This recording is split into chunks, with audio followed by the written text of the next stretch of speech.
Yeah, we need. Okay, sound is on. All right. Yeah, mpaka leo Davido ananiambia proceed. Hey, Davido. Oh, sorry. So we forgot. Sorry, sir. Bossy, pole. Sorry, sir. Sorry, we forgot kidogo. We were able to behave.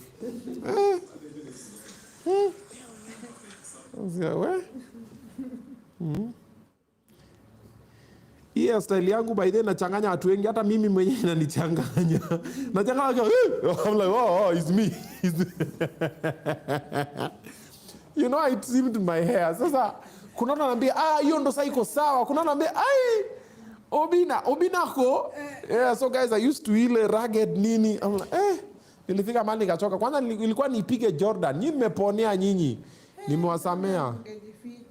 Nilikuwa nipige Jordan ile safi. You know, I've gone into those points where I'm like, you know, you have dreadlocks.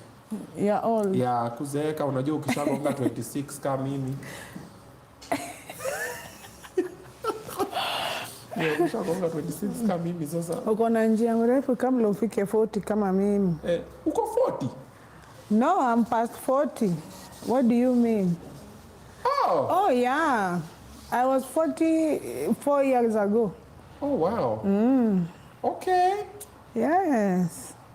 Oh wow. Unaona watu wako 44 wako confidence kusema miaka yao. Si ndio? Watu wa 20 nini hawasemangi. Si ndio? 20 inafikanga sana wanasemanga sana before ifike 25. Ikifika 25, young enough. Hapana, mimi nasema juu niko proud of my journey. Okay. So nataka watu wajue it was a long stretch. Yes. Haya, tutafika kwa hiyo conversation. Itakuja tu sasa hivi, tunangoja waingie kwanza. Tunangoja wadonjo ndio wanaingia hapa. Wadonjo. Wanapanda polepole. Masi Mutinda. Watching from Thailand. Oh, my crush. Oh, but do you know that long distance does not work? Wow, yani ninakuna nini yangu direct. Yo, that's interesting. Oh, wow. God damn. Yani nimeenda kukuna hiyo, unajua kuna vile unaingia kwa nywele, then unapita uko like. Nimeweka hivi alafu naguza nywele yangu like. Ona. Oh wow, that's interesting. That's very interesting. I think guys, I'm still getting used to this. Yani ile kuamka asubuhi na unaingia kwa shower hivyo na unapita ukienda. Hii mambo ya kukua kwa shower. Niliambia hapa tuanze kuvaa nini? Shower cape. Nasikia kuna wanaume wanavanga shower cape. Star point juu wengine wako na sisi hapa. Watu wako na wivu kwa nywele. Nasumewajua. Atuta point fingers, lakini kuna wanaume wanaoga na shower cape on live. Susongeze tu kibeti karibu na yeye. Nakaa smart. Nini hiyo? Hii kibeti yangu. Nimefika bei. Nakaa fiti sana. Okay.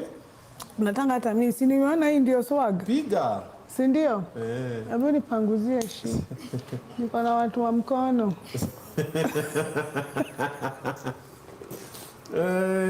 Okay. Yeah. Bijian Oliver, greetings from Rwanda, Kigali. When are you coming here, sir? I don't know, but I really want to come to Rwanda. I want to see how you guys have progressed. I'll organize. Shida yangu tu inakuwa ni time. Sinanga time. Even just local tourism, sometimes inanishinda tu because of time. But I'm working on creating time for myself. Ndakuwa nikitoka hapa Monday, watu wanioni mpaka next Monday. Basa unaona kama saa kesho, sijui nafasi sijui nikwe Machakos, sijui nafasi sijui nikwe wapi, sijui nikwe wapi. Yani mambo ni mingi. But I'll try and work on it. So I'll let you guys. Even kuna places like the UK, Australia, even just normal Gulf. Like I've not gone to Qatar, Doha, Saudi. Like those are places that, you know, you can wake up tomorrow and just go. But time. I'm just like, man. Kama saa mimi mtu sienda Garissa, sienda Turkana. Oh, by the way, we're organizing to come to Turkana. I'll tell you guys, we are on the last stages of planning. So watu wa Turkana, tunakuja through. I'll let you guys know. Unajua capital city ya Turkana?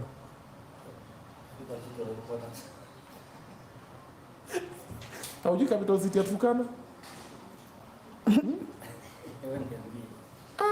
Capital city ya Turkana ni Turkana. For real? Tunaitwa tu Turkana.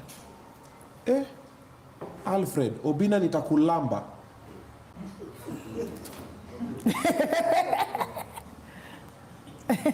Wapi? Si ungekuwa interested ni wapi kwanza? Wapi aje na ni Morio? It doesn't matter ati wapi. Ni mtu, ni kibaba. Na wewe unataka kulamba wallet?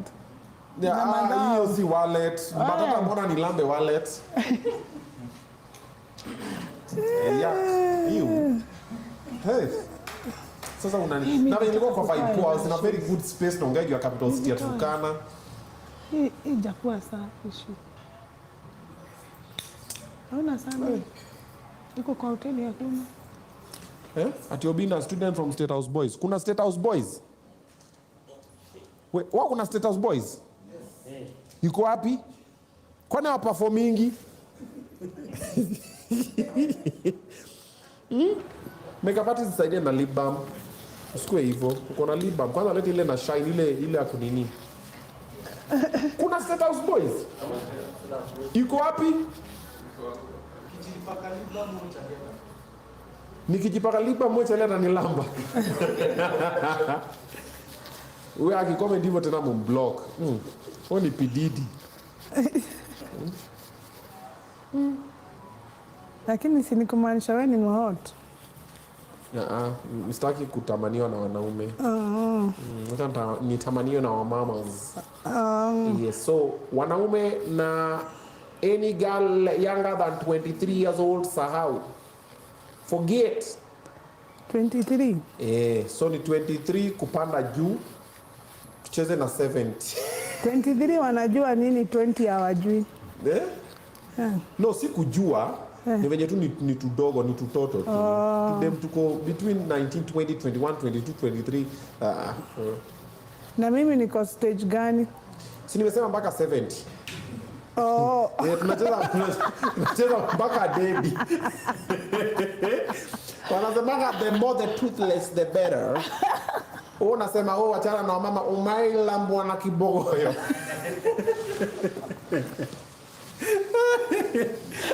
Anakulamba mpaka mamas for life. The only thing tu ni wamama tu hawezi kukuempower, but the rest wako tu sawa. Wanakupatiana tu guidance. Kwanza kikuita my son. Anakwambia no, my son. No, you know you need to push, No, I see the work you're putting in. Aki, punguza pressure. Unajua sana ungeneweka kijana wake na pia kama mtu wako at the same time. Then you love her like a mother. Anakushika venye mama yako alikuwa anakushika. Sasa unakumbuka hiyo true love. Si ndio? Angesho unaharibu hivi. Si ndio maana mnafanya hivyo. Ukishaonanga mama yako kwa huyo mama, hiyo vibe inadai. Unafeel ina feel weird. Alafu uzuri tena tu mama tena atunanga tu shida tudogo. Anakuja na shida kubwa. Gesh, nasikia? Mamacho unatoa curtain za macho. Hii maendeleo ni ya baadaye. Unatoa curtain za macho before kipindi anze. Na wacha tu kwanza nisarende tu hadharani. Okay. Kwa sababu wacha tu nitangaze msimamo hapa, nitazivaa kesho. Kuna kitu kingine tena unataka kutoa? Hapana. Usikie tukupatie wipes upanguze nini? Hapana, hiyo nyingine iko sawa. Iko sawa. Hiyo tu curtain. So niko na kushow tu mama atukoni na tushida tudogo. Unaona hawa 23, 22. Si niko na stress. Sasa nini sina data? Ati sina nini? Hana data ya kuingia TikTok. Yani utondo tushida tu. Wifi imeisha na siwezi lipa. Wifi yako ni pesa ngapi? Tunalipanga 1500. Tunakala kwa wifi kasambaza kale kanini. Yani utondo tushida tu twingine tu. Tumama tunakujana na shida za maana. Unajua niko na pressure. Nini mzee alikufa na kwa ameniweka kwa jina za possession. Hati nini mtoto wangu mwenye kwa university hati ana drop ile course nimemlipia, anataka kufanya course nyingine. How? Mimi huyo mtoto atanimaliza. Alafu kwa hapo naambia babe or mom. It's not you, it's them. Yani tushida tu maana. Hiyo ni shida ya maana. Nilikuwa nimechukua loan kwa sako nikanunua lori 3. Imagine lori mbili zimechotwa. Hey, how? What do they take me for? Hebu piga simu waambie wewe ni mzee wangu waache kunibeba ufala. Yaani rumama unakuja na shida za maana. Sasa hiyo ndio the only quality. Si important problems. Alafu tena pia akusumbui sana. Once a year ako tu sawa. Si ako menopause. Nani amekwambia menopause ni kusema kigande imefungwa? No, mimi nilikuwa na imagine tu. Huwezi imagine, lazima uulize mtu mwenye ako na menopause. Si wako. Nani amesema kigande imefungwa? Umejuaje labda ndio imefunguliwa imewekwa tarbu?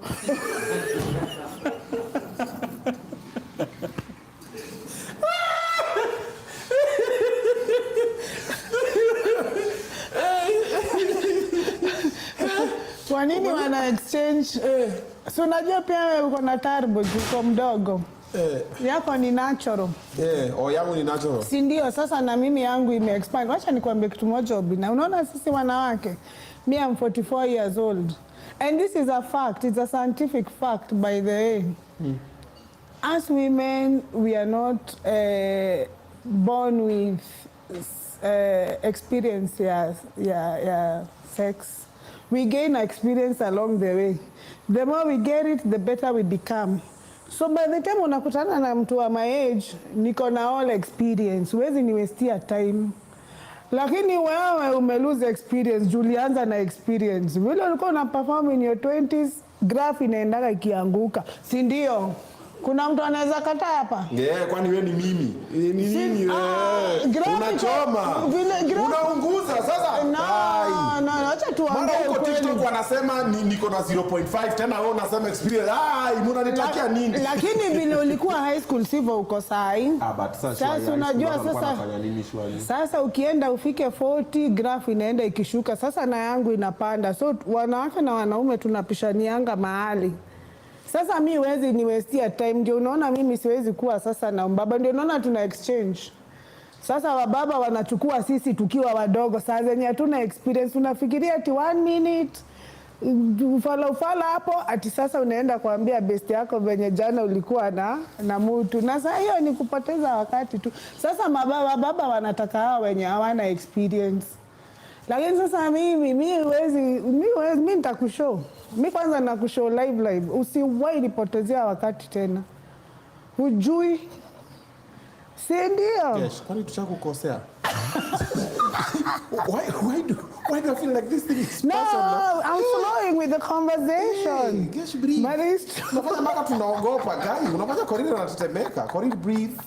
Yes, amanishi wewe, anamanisha mimi. Now that makes sense why older men want younger women and why older women want younger men. Because we're turbo iko, una checkbook. Huna mtu mahali check inaanguka. Check engine hakuna pia. Hakuna check engine. Sasa mimi nishajua niko na experience. By the way, wanasemanga ati mama akifika 40 appetite inapanda mbaya. Na ndio unaonanga marriage mingi zikibreak. Mlioana na mtu ukiwa in your 20s mnaachananga in your 40s. Bibi akiwa 39, 40 wengi hawakagi kwa marriage. Bibi sasa turbo. Sasa amejua, amemachua, amejua. Sasa mahali ulikuwa unampiga chenga low standards amejua. Marriage lazima iishe. Ama haribe. Sasa tumechanuka. Unajua mtanuna tuingizake kwa marriage na ufala tu ya love. Tukikuja huko ukishajua si love tu na watoto wawili. You're stuck. By the time tunafika 40 tunajuanga hata watoto si kitu. Tutalea tu. Sasa tumeacha kushikwa koo. Tumejua you're in trouble. Okay. Angalia even most of your friends they are divorcing at 40. 45 hapo courage. Most of my friends. Because I know. Unaribu hiki tunaona months of fedha. Because I know is a fact. Mimi nimeobserve hii society nikaona kwa nini vitu zibalance nashindo kwa nini why people have become so bold. You see like very older guys dating very young. Yani hiyo gap ni kubwa. Sisi tukigrow up, the gap was much lesser. When you date somebody who's 10 years older than you, that one was already a sponsor. These days inaenda 20, 30. Ni normal. Sasa, what's the real problem? What's going on really? Have you thought about it? What's really going on? Tushajua. Sisi tumejua, nyinyi mnatupotezea wakati hapo na lavi. Love tutapata mbinguni. Guide detected. Hata mimi mtu ananiambia, "Oh, Obinna wasioi." When I'm on my prime, no. Si ndio? By the way, before we start the kipindi, nataka tuanze kipindi but tunamaliza conversation. What value does a woman add to a man? But we are the big deal. We are the whole deal. Yeah, but what the value? question you should ask yourself is, what value do you add to a woman? Because mnatupatiaga sperms, tunawapea watoto. You give us a house, we make it a home for you. What value do you add to me? Think of it this way. Put me in this situation. Saimi nikioa. Whatever and value gani? For example, let me explain. Niko na kwangu, niko na watoto, niko na kazi mzuri, I'm averagely okay. So huyu dem akuje, for example, tuseme ni dem mwenye labda ndiye ako na kazi yake ya kwanza ama ya pili, ama she's also just averagely okay kivyake. Anakama uniongezea value gani? Well, let me explain. Tuongeze idea yake kwanza. Let me explain. If you check responsibility from the creation, how women are created and men are created, us we have bigger responsibility than you men. Because us guys have been given a responsibility of producing and adding value. Most of the things that you know, it is your mother who taught you, not your father. That's why even the first language you learned is your mother tongue. It's not called father tongue, it's not called anyway. It is your mother who detected when you're sick. It is your mother who, because we don't only produce you in our stomachs, we create you literally from zero. And then we go to the labor ward and push. Forget that. No. What value? Value ndio nakuja kwa value. Watoto anymore. Si niko na watoto tayari. Lakini si hata ulizaliwa, even your mother is a woman. Si tunaongea mambo ya women. No, nasema mimi as an example. Sai nikioa, huyo dem ananiwekea value gani mimi? Si ndio nasema. Sasa hiyo value ndio nakuambia. And your job is to make sure that you protect me, so that I am able to nurture, to take care of what I'm supposed to be taking care of. I'm supposed to build you a home. I'm supposed to give you a peace of mind. You see? I'm supposed to everything. Unaona? Lakini wewe, you're supposed to give me security. Ndio unaona mwizi akiingia kwa nyumba, si tunaenda chini ya kitanda. Wewe utoke na panga. Wewe ndio unafaa utoke. Because pande ya security ni yako. Okay. Wewe ndio unafaa uprovide. Mi kazi yangu ni kukaa chini tu na kuchunga watoto na kuproduce milk. Unajua tunaproduce maziwa kama ng'ombe. Have you ever thought about it? I'm thinking about it now. God damn. I know. Like dairy. Cow.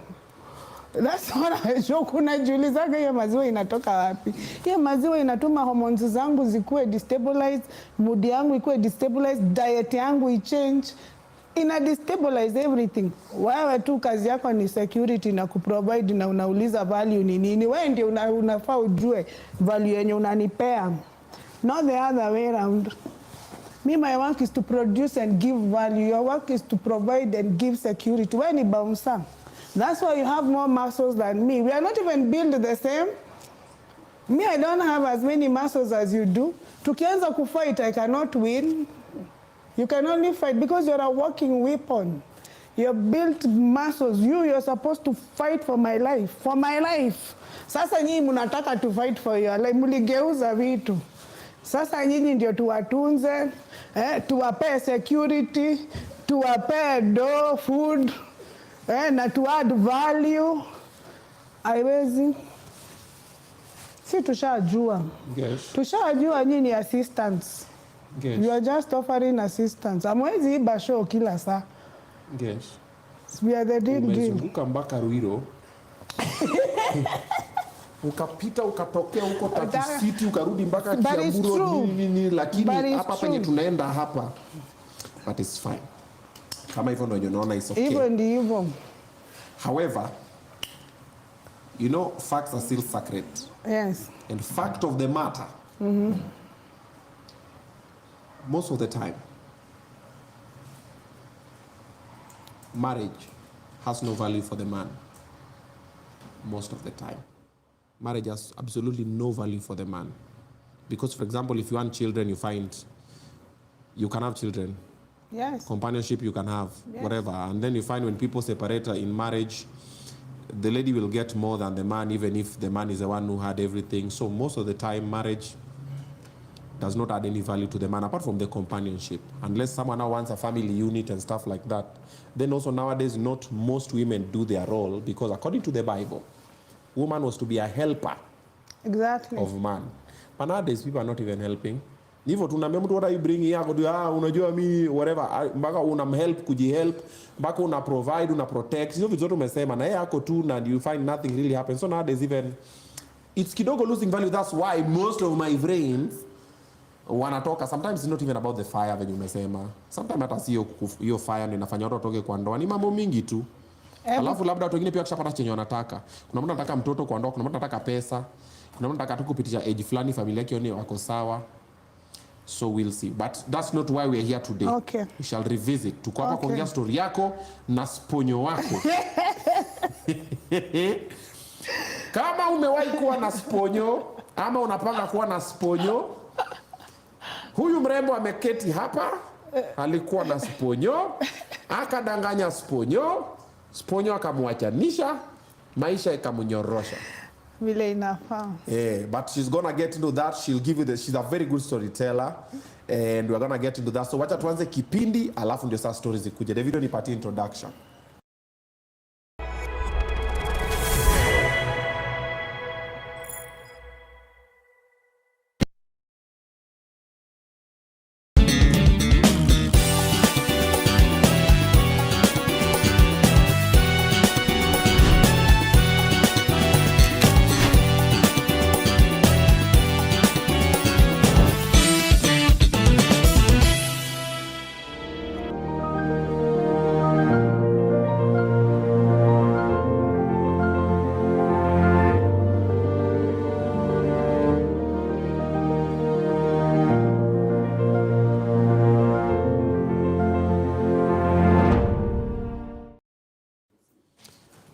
Yo, what's up, everybody? Your guy, Tab is in the building. It's Monday, and when it's Monday, it's time for Obinna Show Live, all right? And when it's Obinna Show Live, time for some motivation and some inspiration.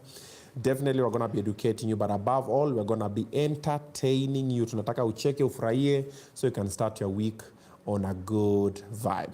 All right, so that's going to be happening tonight. Definitely coming live to you, of course. This is Samaki on Othaya Road in Kileleshwa. Come through over here if you want to have some amazing delicacies, especially seafood. That is our specialty.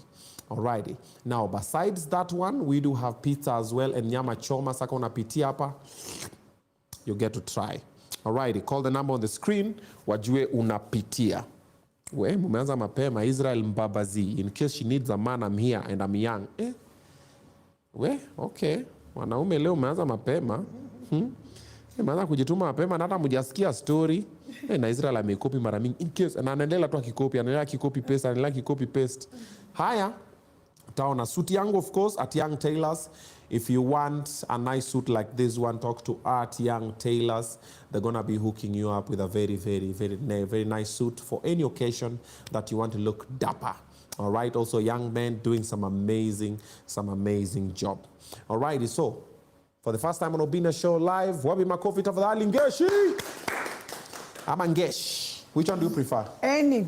Any. But majina kamili? Mary Wangeshi Imbwaga. Oh, okay. My father is Luya. Ah. Yeah. So ni Mary Wangeshi. O Wangeshi ndio Ngesh? Ngeshi for short. Okay. Yeah. Karibu sana Obinna Show Live. Asante. Umejipodoa we? Nimepakwa leo hata sipakagwi. Hata mimi nimekuona niko la Ngesh. Ati nilikuwa nakata miaka 10. Imewahi? Umewahi. Nimewahi? Unakaa 25. Walai. Naweza rudi soko. Walai tena. Uoni watu washakuwekea wanted huku. Yeah. Haya. Hey, Anthony Macau, I'm here and energetic to maintain her. Mzeka ako na turbo. Obinna, in case you need a wife. No. Staki. Ati Obinna hiyo suti ni Kenya uniform. No, Rube, what's funny? You care to share with the room? Aki wow. Basi mimi ni Mkenya. Na nimbani kila uniform.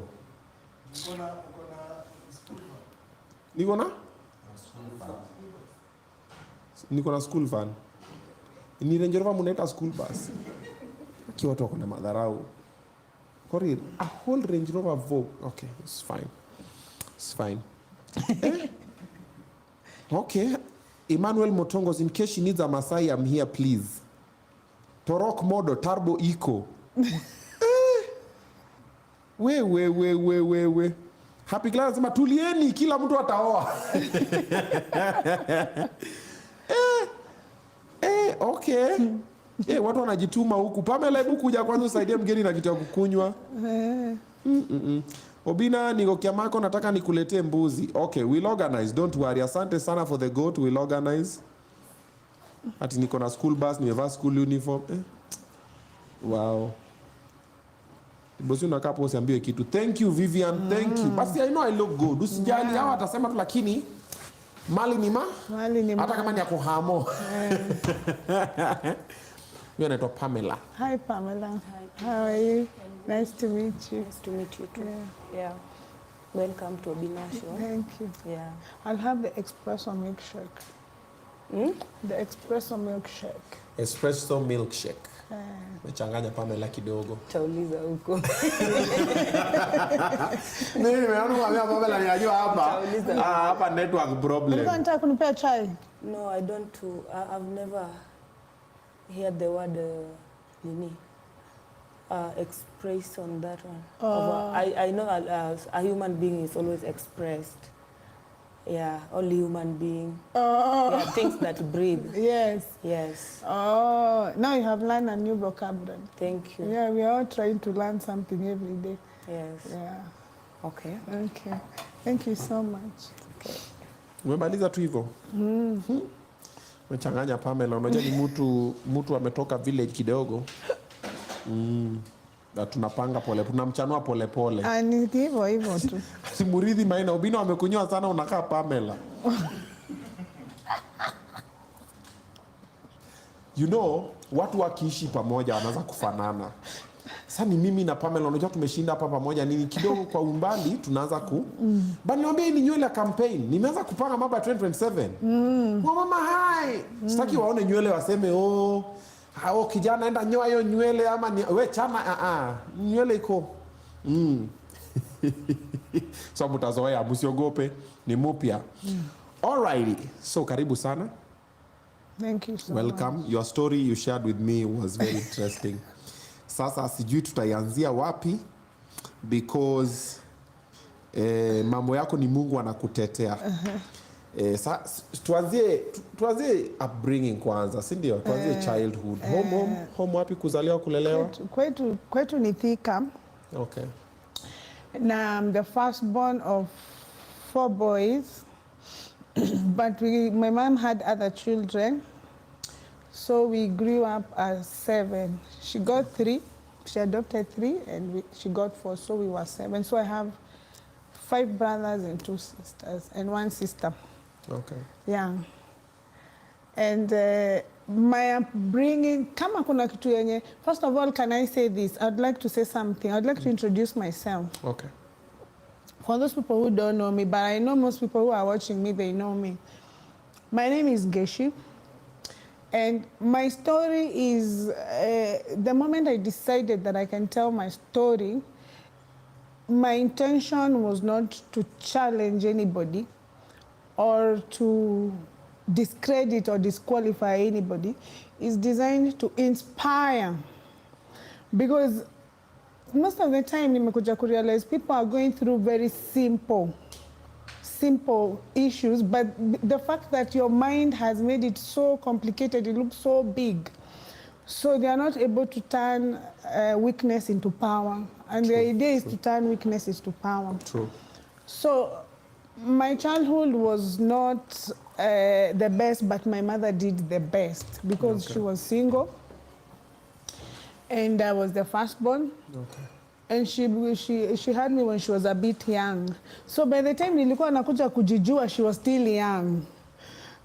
So nili have witnessed so many things. Unajua kama sasa I have a 17-year-old.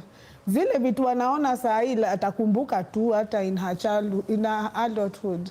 So kuna vitu mingi sana nili manage ku observe. Na my mom is very strong. My mom is what can I say? She's my main teacher. Even if her plan was not actually to teach me, she thought she was a victim of circumstances. You know, she was surviving life. But me, she ended up being a very strong hold in my life because I was able, we don't get along, but she's still my hero. We actually don't get along completely. With your mom? Yes. Madam Bongi? Wazi. But tunapendana kwa umbali. Kuonana ndio hatuonani. Oh, that's interesting. Si lazima muone. Nilikuja kurealize mnaweza pendana na mtu lakini si lazima muonane. But she still remains my #1 inspiration. Everywhere I go, I mention her. Because she was one of the person who built me. Sasa yeye akienda through life, alikuwa anani include as her shoulder to lean on. But mimi nilikuwa na observe as a teacher. So zile vitu zenye blanda zenye alimake, I turned them into my power. So those are the things that I succeeded on. So I watched her all the time. Every time she married, I watched her marriage. Naona inaenda peak, ikianza ni lavi, tunapelekwa roasters. Roasters, it was a big deal. Alafu wanaimba hapo rumba na mtu wake tukiwaocha hapo. Tausi ndege. Naona love. Alafu tena kinaumana. Nashindwa. Watu ni wenye walikuwa kwanza unajua tulikuwa na pick up. Si tulikuwa tunabebewa nyuma. Si ndio pale hivyo romance usiinterfere na mimi understand saa lakini hiyo time sikuwa na understand. You see? But my mom went through a lot of things and she survived all of them. Sisi kwetu hakuna mtu hajasoma mpaka university. Mimi tu ndio nilikataa shule. Mpaka saa hii anasemanga nili waste school fees juu I just rebelled for no reason. But I was very smart. Even now I'm very smart. Mimi wezi niambia ati ni memorize parts of a locust alafu nilete mtihani nishindwe. But I wasn't interested. Mimi sina hata diploma. But you knew, but I realized that there's another kind of study. It's not just the academics, excelling in academics. There's another real life study sasa, ile street sense. Hiyo ndio ulikuwa nataka, hiyo street sense. Sikuwa nataka book sense. Nilikuwa nataka street sense. So I had to start with my mother. Thank you so much. It's okay. It's okay. So it had to start with my mother. Okay. And by the time nilikuwa namaliza high school, nilikuwa nimegraduate na shahada. Unaona shahada? Ile mimi nilijiwekelea degree yangu ya maisha. I was unstoppable. First of all, I knew what I want in life and nobody was going to get in my way.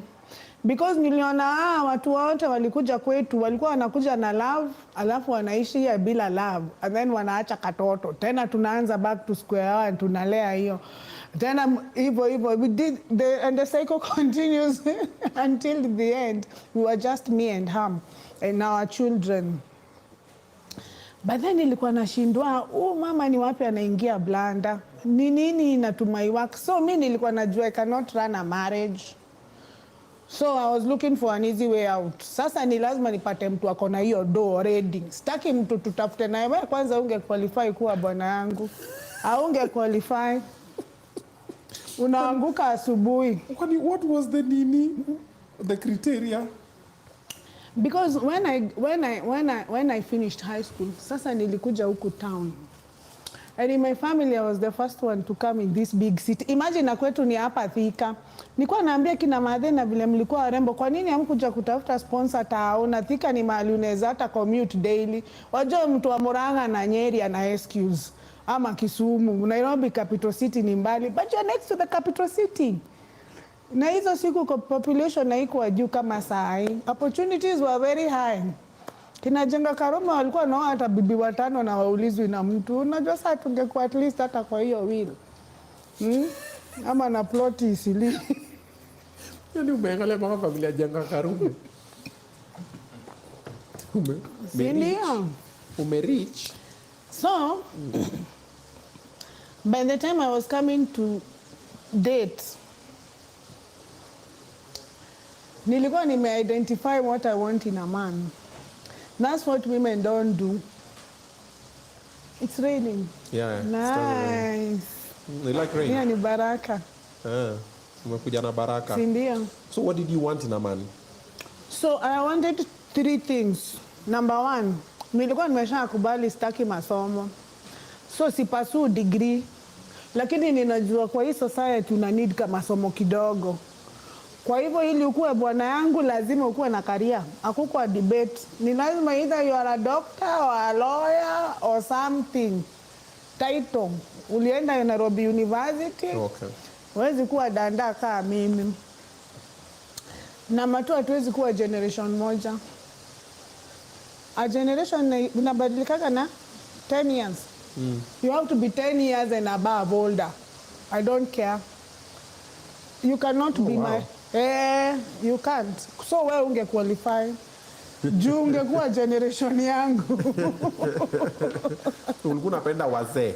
Si nilikuwa napenda wazee. Vile nilitoka kwa life.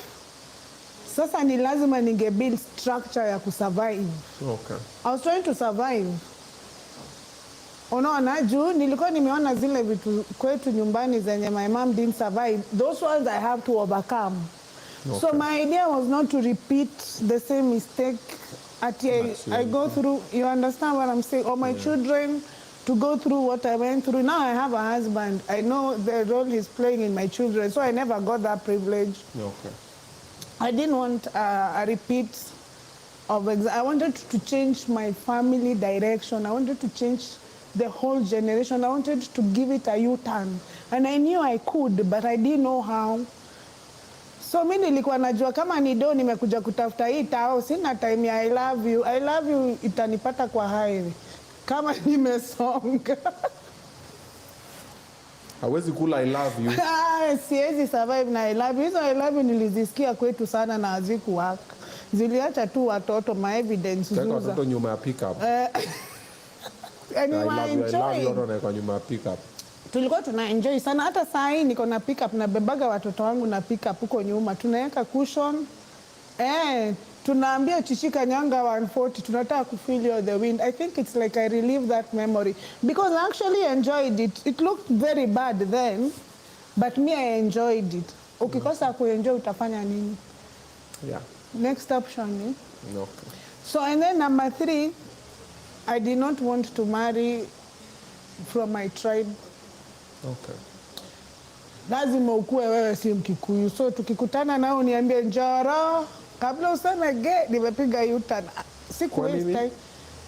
Kamau, Njoroge, Kimani, I have nothing against you, but you are not a preference. Because me, I have been raised in a Kikuyu community, in a village where Kikuyu are the most, and I didn't fancy anything. There is nobody who showed me how to treat a woman. So me, I knew it has to be a cultural thing. My small brain then told me that. Okay. Wakikuyu, kuna mahali kwa hizi maculture wanaingizangwa box. Na culture wa Jaluo so nilikuwa nategea Mjaluo.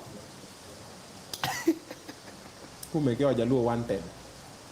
Sasa mimi singeenda carnival, nitaenda depressed out.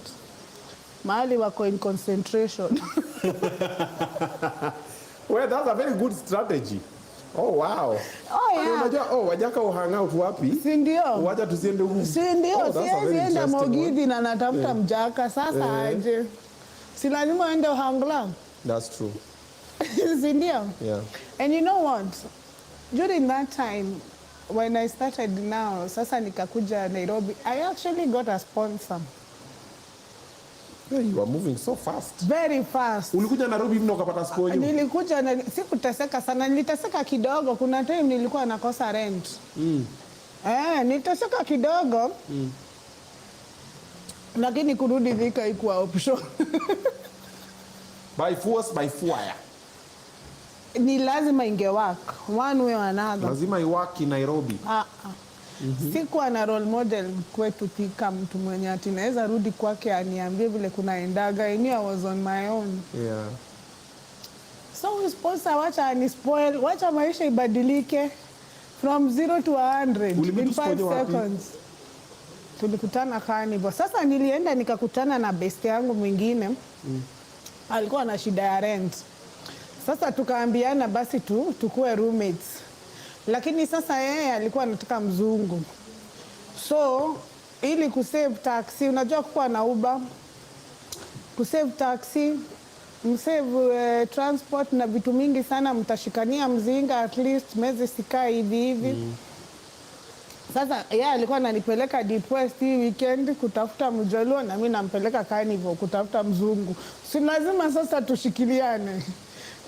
Si lazima iende hivyo. Lazima utafute mtu wa kukurahisishia maisha. You can't do it alone. Okay. You can't be successful alone. You need somebody you can trust. Okay. Na alipata mzungu na akaenda Sweden. By then aliomoka mbele yangu. Everybody gets what they want. It's just that people they don't know how to wait for what they want. Okay. Yeah. So mimi nikapatana na sponsor Carnival. In one of these escapades umempeleka yeye. Tulikuwa tunaenda kukula crocodile meat. Kidogo mzee ndio huyo. Production kuingilie. Najua mimi siku ati najaribu sana. Unajua mimi huko sitaki hao wazungu, sitaki hiyo maisha. Mimi najua what I want. Mimi nikitoka Thika nilikuja na strategy. So when you have a goal, it's very hard for somebody to kukutoa kwa hiyo goal. So mimi sikuwa naweka hiyo effort. So maybe I just wear jeans and a t-shirt because I'm not trying to get attention. I don't want that attention, but I think that's what got me the attention. Okay. It worked against me. So I got this guy. He was nice. Okay. Oh, he was really nice. Much older, but very nice. And he said, "Kwa miaka ngapi?" Hiyo gap. Haikuwa kidogo. Na hizo siku haikuwa rahisi. Si kama saa hii imekuwa kawaida. Siku hizo walikuwa wanafichwa kama sijui nini. Alikuwa karibu kudedi. And he actually bought me a car, you know. And then he was easy to manage because he was Tanzanian. He was in the Tanzanian government. So ni wale watu wanakuja Kenya weekend kuficha white. Because he was a Muslim, unaona, anataka kuja so na alikuwa anataka mtu loyal, standby, hataki kuibi. So unaona ako na jina, he has a name to protect. So aliona kasichana kazuri, anaweza jilelea, ajitunzie, and that was me. I became a Barbie. Nilikuwa na ball. Nilikuwa nashuka leo, nywele juu sina kazi ya kufanya. Nakaa 2 days, naenda kwa salon, naambia wabomoe washuke tena, ndio nisikae kwa salon kutupa time. Mpaka nilikuwa ananiona kwa mlango, ananiambia atubomoi, kuja ukae tu, lakini hatubomoi. Juu alishuka jana. See, I have money to throw around. Nilikuwa naenda out Stanley, nimelipiwa membership Stanley, Serena. Ndio nisiboeke weekday, saa zenye yuko. Alikuwa anakuja kila Friday. Hapo kwako? Hapana, alikuwa na nyumba poa hapa Chaka Road. So alikuwa ameibai tu. So weekend na hama Chaka Road. Weekday narudi kwangu. Kwako ulikuwa wapi? South Sea. Nilikuwa na main house 20 years ago. It was 20 years ago? Yes. Ulikuwa na main house 20 years ago? Si ndio. South Sea? Si ndio. Amebai? Hapana, alikuwa analipa rent kaya 6 months, 1 year. Nilikuwa na viti za recliner. Nako matu akileta za kwanza ni mimi nilikuwa customer wa kwanza. Okay. Nilikuwa na swipe card. Lakini hiyo maisha ni ngumu. What do you mean ni ngumu? Ukimkosea kidogo, put my card on the table. Just But go. Yeah. See what you bring, you put on the table. So me brought the car, put it back on the table. Pia wewe mwambia kitu yako kwa meza alafu. That thing pissed me off. Actually lazima ni comply. Alikuwa amenipea visa. Hiyo visa nilikuwa natoa 20,000 daily. Daily. Na haikuwa isha do. Alikuwa na deal na dollars. Mimi nilijulia dollars hapo. 20,000 every day. 20,000 ya Kenya, that was peanuts. He used to spend like 500,000 a day. 20 was nothing. Tukienda kwa kuna labor mzuri akitaka mrudie wimbo mbao. Si ndio? Oh wow. So you have good money. A lot of me. Sometimes I wondered, this is real money. You know, nilivuta hiyo do na story ngine, lakini sasa mimi sikuwa wise ati kuinvest. Mimi niliminya yote. Hiyo 20 nilikuwa na buy my best. Ukikuja na shida ati na kusort. You did not invest on anything? No, nothing. How old were you? In my 20s, I was around maybe 21, 22. Nilinunua nguo zote. Nilikuwaga na mpaka koti za faa, za white. Sawar Kelly. Wewe. Jon Snow.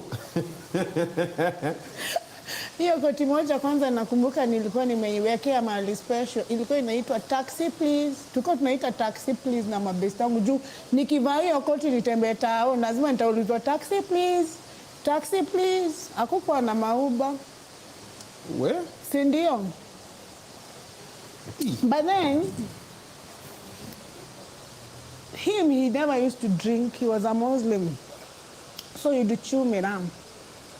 So I think alikuwa anataka kukua free because I think in Tanzania they are not very free with miram and he liked miram very much. Okay. So I don't know how to chew miram then. So mimi nakunywa ka drink. So ikifika saa 9 nishalewa, nimeanza kulala na muacha yeye kwa magati. Nikarudi nikaona hii investment yangu na iprotect aje kaa nimelala. Hii mera lazima niingie hivyo. Investment yako ni yeye. Si ni yeye, sasa sifanyi job. Job ni yeye. Sasa si ni yeye duka, ni yeye investment, ni yeye kila kitu. So I started learning how to chew mera. Si ndio, si lazima uingie kwa system, mama uweke nje ya system. Mambo ni mawili tu. Si ndio? Hakuna debate. Kushikisha. Sasa nikaanza kuchukuaga kamoja. Nikasikia hii form ni kali. Haulewi, haulali, uko rada. Mtu wako haezi enda. Investment iko secured. Kaina sinisikia hapa. So ukaanza kuchana na investment. Sasa nikaanza kuchana nikichunza investment. So mlikuwa mnachana na yeye? Tuko tunachana na yeye. Anafurahia sana. Kwanza vile nilijua kutengeneza taxi. Ili nice. Sasa ni ma road trip. Alikuwa amenunua Land Rover that time. Inaitangwa Land Rover, A very nice four will come. Ikijazwa mafuta isimame. Next stop ni mahali mnaenda. Mimi navaa tu hot pant wangu na nakanyagisha miguu kwa dashboard. Si niko na mtu. Na lazima nitoa ile bendera hivi. Bendera ni lazima niwekelee mkono hivi. Tuko tunaita bendera. Greater than. Si ndio? Si ni mimi mama Kenya.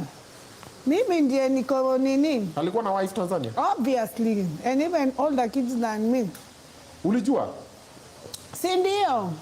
Lakini sikuwahi kanyaga hiyo Tanzania. Unafichwa kama Arabi. Ulikuwa unapelekwa wapi na wapi? So tulikuwa sasa juu ya habit ya kula miraa unakujua hiyo time hakukuwa hata na hizi marege. Miraa ilikuwa ikubalishwi kwa club zote. Ungekulia miraa mahali. It was low. So we had to have places, our usual places where people have adjusted to us. So tulikuwa tunajipata maybe Ngong, ile ilikuwa inaitwa 3 wheels. Ngong Road ilikuwa ya Kipunk hiyo time. I wasn't born. You are born. Mimi niko 24. We got 20 years ago when ulikuwa unaishi South kwa own compound. Na nilikuwa na 20. Mimi sikuwa naamini naweza struggle nani. Sikuwa nimekubali hiyo story. Struggling. I saw my mother struggle all her life. You know, my mother woke up at 4 a.m. for over 40 years. Since the time I got to know this is my mother. She woke up at 4 a.m. every day and came back home at 11 p.m. every single day. Whether Sunday, Monday, Tuesday, it doesn't matter. Anaenda kutafuta. Na outcome uoni. Hawani outcome, ako too busy, haiwezi. Unaondu tutoto. To seed. Sioni hizo manini, my 1,000 acres ananunua, sioni. Ako too busy, haiwezi. So mimi nilikuwa nimelay that intention. And let me tell you, I came to realize there's a huge power with an intention. People underestimate the power of an intention, but it's very powerful. The minute you put an intention to something, like the way I put an intention that this show is not designed to challenge anybody, it's pure inspiration. Wao ukichukua ile kitu inakusaidia, pick what is helping you, what is not helping you, drop it. Chana nayo. Because hata ukijaribu kunipea advice wezi ni change. Si ndio, ni hivyo tu hivyo, ni lazima uadjust. So I was always the rebellious child. I was the black sheep of the family. And I didn't mind. I don't know why people mind it so much. I didn't mind being different. I embraced being different. I didn't want to look like anybody else. No. Hata kuna time nilisave do nikiwa form 2 nikaenda nikashukwa Kenyatta Market. Kule manager wa bank anashuka, my mom couldn't believe. You know. Sasa sponsor wangu akanifundisha kukula miramu. Sasa nimeingia habit ingine, niko na do na niko idle na niko young. Sasa Friday akienda Sunday, Monday. Show ni lazima itoke full. Na unaona, that's not how we used to operate for 2 years. I stayed with him for 2 years. But sasa he trusted me so much, niligain trust yake, because me, I don't believe na huku na kule. Me, nakaaga mahali pamoja. Me, I believe in one big goal and then pounder, you know. Atisi ati najaribu na yeye Obinna, najaribu na huyu sponsor, najaribu ati sana bahatisha. Mimi si bahatishangi. Nikikushika ni wewe, lazima iwork. Naeka energy yangu yote hapo. Sina goal ingine, ni wewe. So I managed to behave very well at a very young age, and he liked that. Alikuwa nafikiria nitasonga, or maybe he thought because I have enough money I wouldn't do anything. Sasa ile mahali ningekulia miraa comfortable ni Simas. Hakuna mahali pengine nikienda huku naambiwa huwezi kulia miraa is not allowed. Mara unahonga sijui nani ndio kule chini ya maji. Kitu ilikuwa inanichokesha, na shindwa niko na do. Najificha aje hapa kaa criminal. You know who I am? What is money? Sasa Simas nilikuwa nakaa na bouncer wawili ndio watu wasinisumbue. Oh wow. Si ndio? Kwa sababu nilikuwa na understand ile biashara kitega uchumi huko ni gani. I used to know. By the Simas watu walikuwa na nini? Wanapanga kazi. Trade. Ilikuwa very high. Simas ulikuwa ukikaa hivi kama mrembo ya haro. Haro, how are you? Lazima ulize how much? People were doing business like it's a market. Kama rigiti. Buying and selling. Hapana hii. But me, I didn't care really. Me kutoka at a young age, I don't judge people for what they are doing. I know you have your own reasons. You know why you're doing with the things that you're sorting out, and has nothing to do with me. So from day one, I taught myself not to judge people. You do you. Kama hiyo kitu unaona inakufaa, hata kama watu wanafikiria kitu mbaya, just go ahead and do. Songa nayo. So that's why I could even sit with them and not feel anything, and not feel different. Ati juu niko na do. Sometimes hata nawasunda. Mwenye kazi ijaenda vizuri ananiambia sina hata fare na kusunda dhao. Si ndio? So they used to like me, they protected me, they loved me, they knew Ngeshi akiwa huwezi kosa dhao. Some of my friends think that I was in that business also, which is okay because hauko kwa biashara? Basi kwa hiyo biashara. Si niko na do. Si niko na uko na mtu wako. Na napo nilikuwa nenda Simas na gari. Mimi niko na mpaka gari. Uko na gari gani? Starlet ya gia 4. Nilikuwa na manual. Hakukuwa na automatic. Oh, yeah, but I forgotten it's 1900. 19 oh. Ukiwa na automatic wewe ni source. I forgot it was 1900. Oh, wow. And traveling outside the country? I used to go to Cyprus, Seychelles. Si ati Dubai kununua mzigo. Mimi ni tourist. Mahali kwingine naenda ni mimi tu black tu, lakini at least niko na waistline navaa bikini, sikuwa nachoma.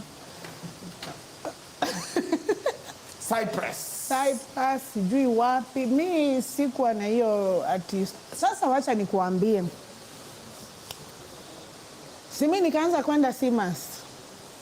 Sasa ile live band ya Wakongo ile yenye ilikuwa inachapa huko 3 Wheels weekend, kumbe ndio inachapaga Simas weekday. Na unaona wananijua mimi ni dem ya sauce. Wananijua.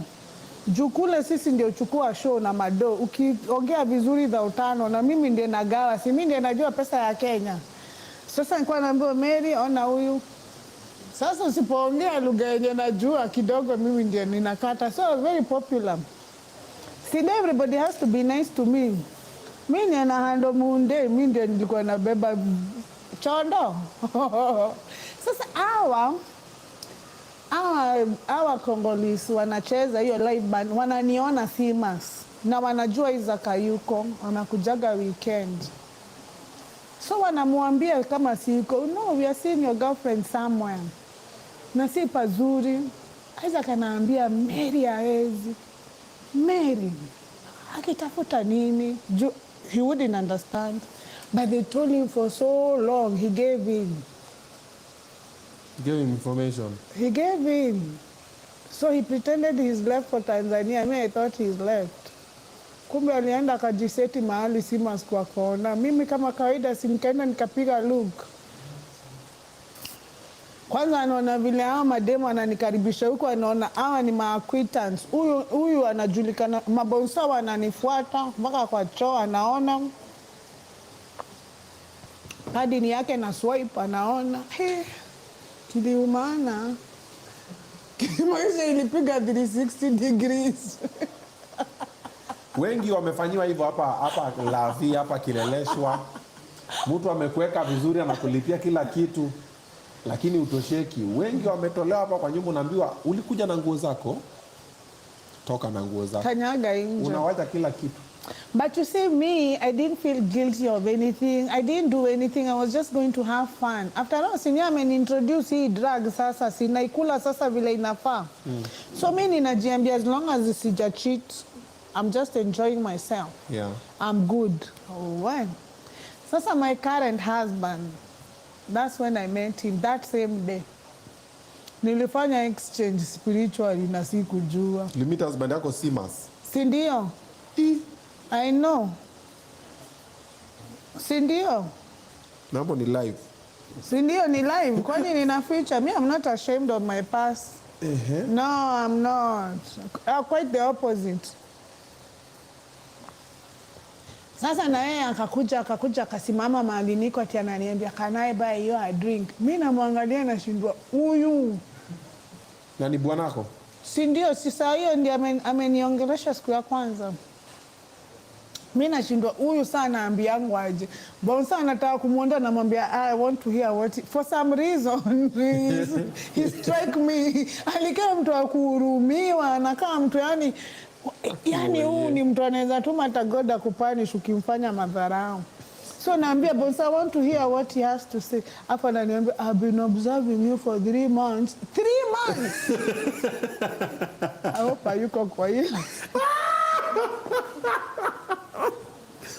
That's creepy.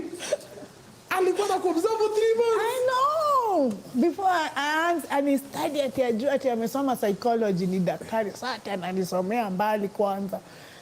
Lakini ako na interest. So alikuwa anaona I'm a very generous person. Anaona anasaidia watu nini, sina hiyo kurukaruka. Anaona nakulanga tumera twangu, masaa ikianza kufika 3 sitaki kukutana na watu wa Nairobi wa ofisi. So tulikuwa tunapishana kwa jam. Watu wakiingia jam ya tao, mimi nikienda home. Sikuwa nataka wanipate.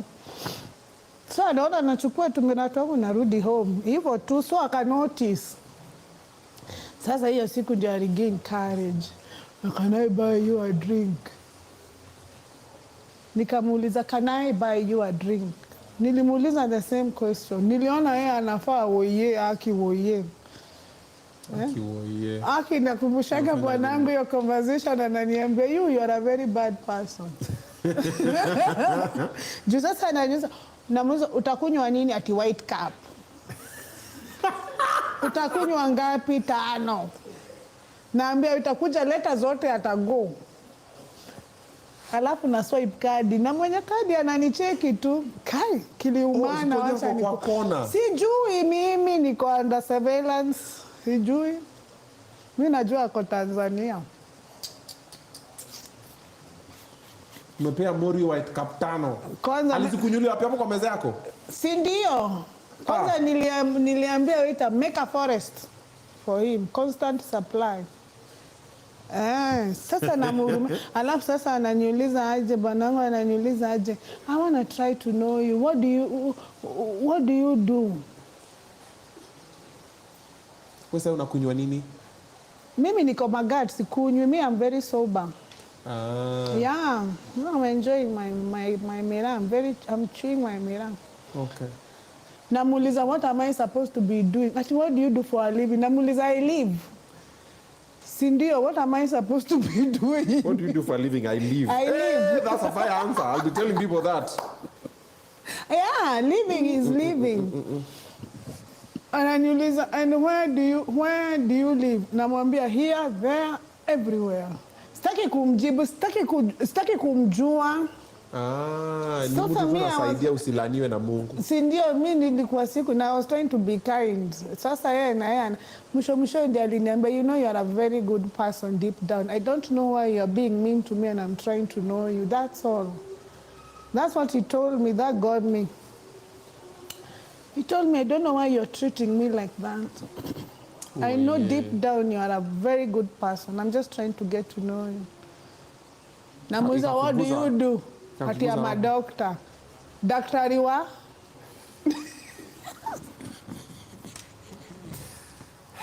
Nisikuwe ni wa mifugo walafu sasa hapa na mi ile live natafuta mi wewe wezi nipea. Juu me in my head I'm very clear what I want.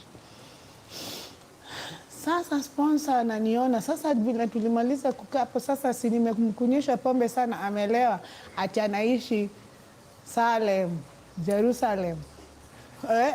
Ati nimpatie lift hata hakunificha. Nimpe lift mpaka pale 23. Unajua pale KTD opposite Kenya Cinema. Si 23 za kwenda Salem Baha ziko zinapandiwa hapo. Nimpe lift. Bwana wako anakuomba lift, bwana wako sasa anakuomba lift back then. Na amelewa pombe yako. Si ndio? Nikamwambia twende. Sasa Sponyo akaniona tumeenda kwa gari yenye amenibaia tumeingia. Na unajua tukiwa kwa hiyo gari bwanangu aliniambia ati nichukue namba yake ati arudishe mkono. Juu unaona hakupata chance ya kunibaia anything. Mimi ndiye nimembaia ati arudishe mkono. Nikamwambia mimi usinipe namba yako sitaki kupigia. I'm very sure. So I didn't take his number. You had a phone back then?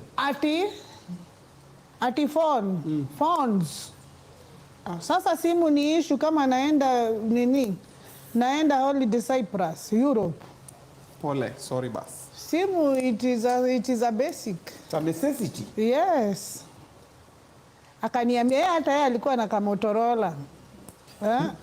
Kale kakufunga. Kuna kengine kalikuwa ukimaliza kufunga kuongea unafanya ndio watu wajue uko na simu. Sasa pia alikuwa amejaribu. Si mimi akaniambia basi nipe namba yako nitakupigia. So nikampea tu na madharau washuke. 07 hivyo. Yeye akaandika na hiyo story kaisha na nikaenda home by the way. Nikaenda hata nilikuwa solo, nikaenda nikaoga, nikatema, nikabrush, nikaingia kwa bed. Sasa si ni morning. Sasa nikausingizi kana kuja kushika hivi. Mtu wangu akanipigia. Na nikashindwa ananipigiaje mapema hivi weekday. What's happening? Sema Sponyo wangu. Akaniambia, how are you my love? Nikamwambia, how are you? How are you doing? So unajua lazima uweke effort. Hiyo ndio effort. Hoi, sasa ni effort gani na una duka tao? Wewe ndio duka. Unalegeza sauti sasa. Si ndio ka sauti ya ajabu ni lazima ingie. Si ndio hivyo? Akaniambia, mbona unaongea ni kama umechoka, ulienda out jana? Nikamwambia niende out kama hauko, haiwezekani. Mimi nikifikiria ni kujenga. Akaniuliza kwa nini na uko na do? Siko na kadi. Si nilikwambia unaenda unabaia mabeste wako wine. You're free to do that. Nikamwambia siwezi enda kaa huko. Akaniuliza na magat, unangojea mpaka nikuje, si ukule, si leo ni Wednesday. Nikamwambia siwezi kula kama hauko. So nikikuja leo utakula, na alikuwa anajua siwezi kula 2 days in a row. So alikuwa anza nikikuja nakwambia kama nilikuwa nimesema tu ni battery nitacharge automatic. Nitachoka nichomwe na jua tu bwana ni recharge. Siwezi angusha. You know. Kai. Akaniuliza, utaki kuniambia ukweli, na mzo ukweli gani? It did not cross my mind. And yeah, a young brain is just a young brain. Why lie? It didn't hit me. Akaniambia muda wako umekwisha. Nikikuuliza swali unajibu ndio au la. Ani usi explain no, yes answer. Jana ulienda, alininaretia mpaka venye ule demu wa kwanza mwenye alinisalimia kwa hiyo entrance alikuwa amevaa nini, niliongea na nani, niliswipe kadi mara ngapi, nikapata mbaba. Sasa alikuwa ananiuliza huyo mbaba mlipelekana wapi na yeye? Unambeba kwa gari, mulienda wapi? Na nikamwambia mbona hukunifuata uone? Nilimweka kwa stage. Unajua saa hiyo inakaa usemi ukweli. Sasa mimi nikaona hapa kuna ATM iko hapa karibu. Wacha nichomoke mbio saa zenye napewa lecture, niende nitoe mbao ya mwisho ndio nihame hao juu siwezi ilipa. Mimi sikuwa nangangana na life. Kaa iwezi. Kaa iwezi. Sasa watu wengi wananganganaga na life. Una push, una struggle, una effort, na mlango ishafungika, haiwezi. Ikifungika mimi nachukua virago, naenda kutafuta hii mlango ingine. So ukachomoka unaenda kwa nini? Sasa mimi nikajua hapa, nikaenda kwa ATM.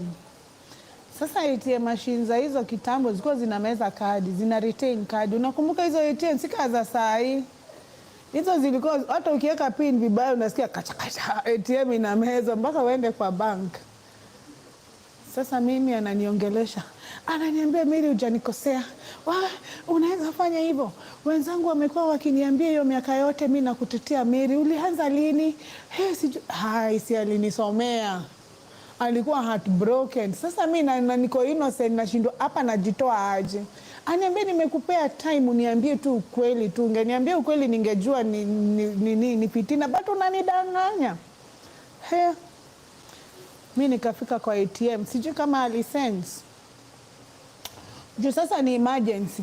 Sasa kwa nyumba nilikuwa na kijogas kingine, hakikuwa na hii kamba.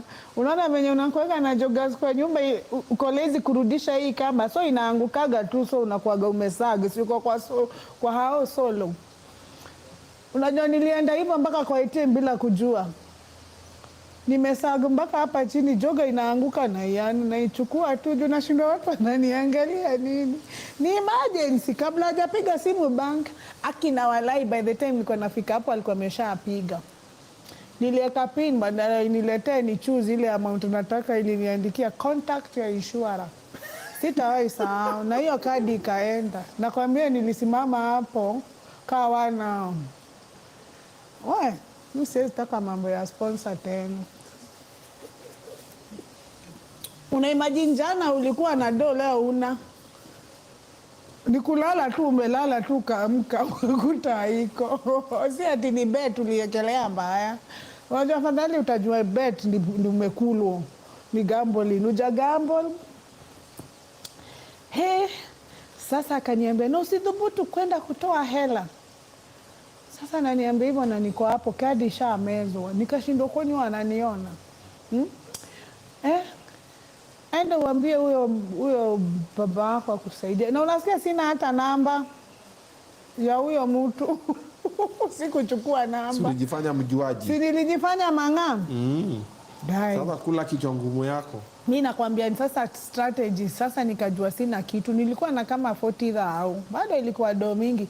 Na rent yangu ilikuwa kaa 35,000. Unaona sasa na tulikuwa kedo kama 10 hivi.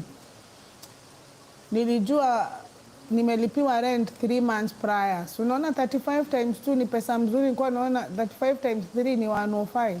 Niongezee na ile ambao niko nayo. Na nihame hiyo nyumba immediately. Sasa uzuri wangu kutoka zamani, I'm very friendly. So nilikuwa nachukua gari naanza Nairobi West, Zino, sijui wapi, lazima niende hizo club zote. So most of the time landlord wangu alikuwa anakuja na wazee wa best yake kwa hizo mabaza za Nairobi West zenye naenda nikichungulia Memorial nione nani nitanunulia pombe. Sasa nilikuwa nakuta wakikunya naambia hii bili yote ni yangu. So my landlord really loved me. Alikuwa anaona najua kuishi na watu. Nilijua atani understand. So mimi nikamtokelezea. Nililia hii maisha. Alafu hakuna kitu inatumanilie. Nilimwambia my parents need me at home. I have to move now and I require the deposit. Si ndio? Aliniangalia kona hiyo drama yote. I think mimi naweza act Hollywood.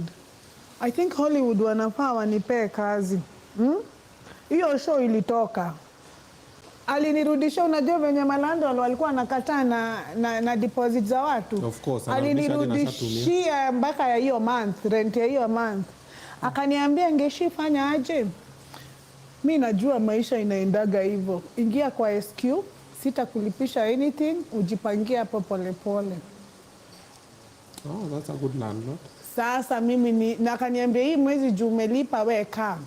Mwisho wa mwezi kaa unataka because we were friends. Okay.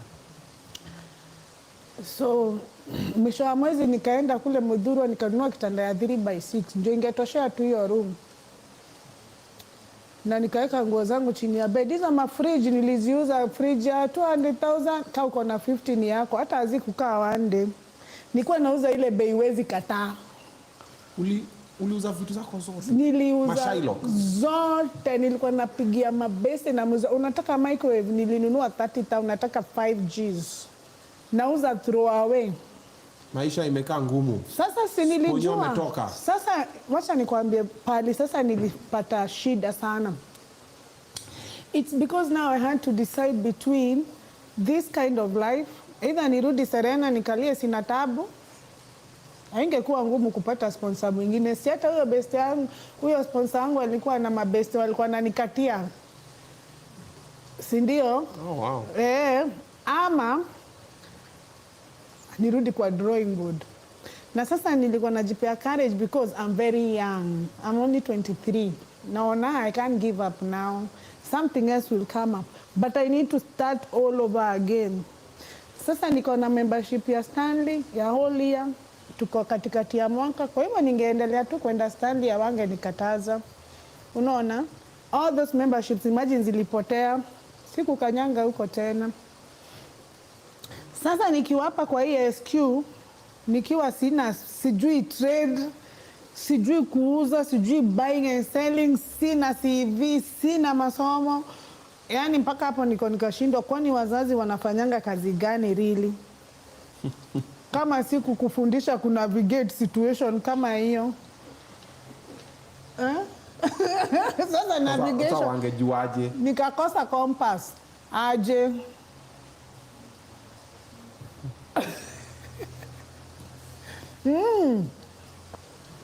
Sasa acha nikuambie. Sasa niko kwa hii SQ.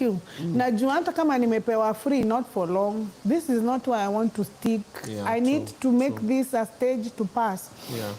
I didn't want ati kuwe the rest of my life. Me, I didn't want suffering. I've seen enough of it. My mother suffered the part I was supposed to suffer. She suffered on my behalf. So I wasn't ready to go through it all over again, you know? Okay. So nikiwa nimekaa hapo, my current husband akaniandikia message ati will you be my girlfriend? Nikashindwa ni nani wamejileta saa hii, kuna crisis.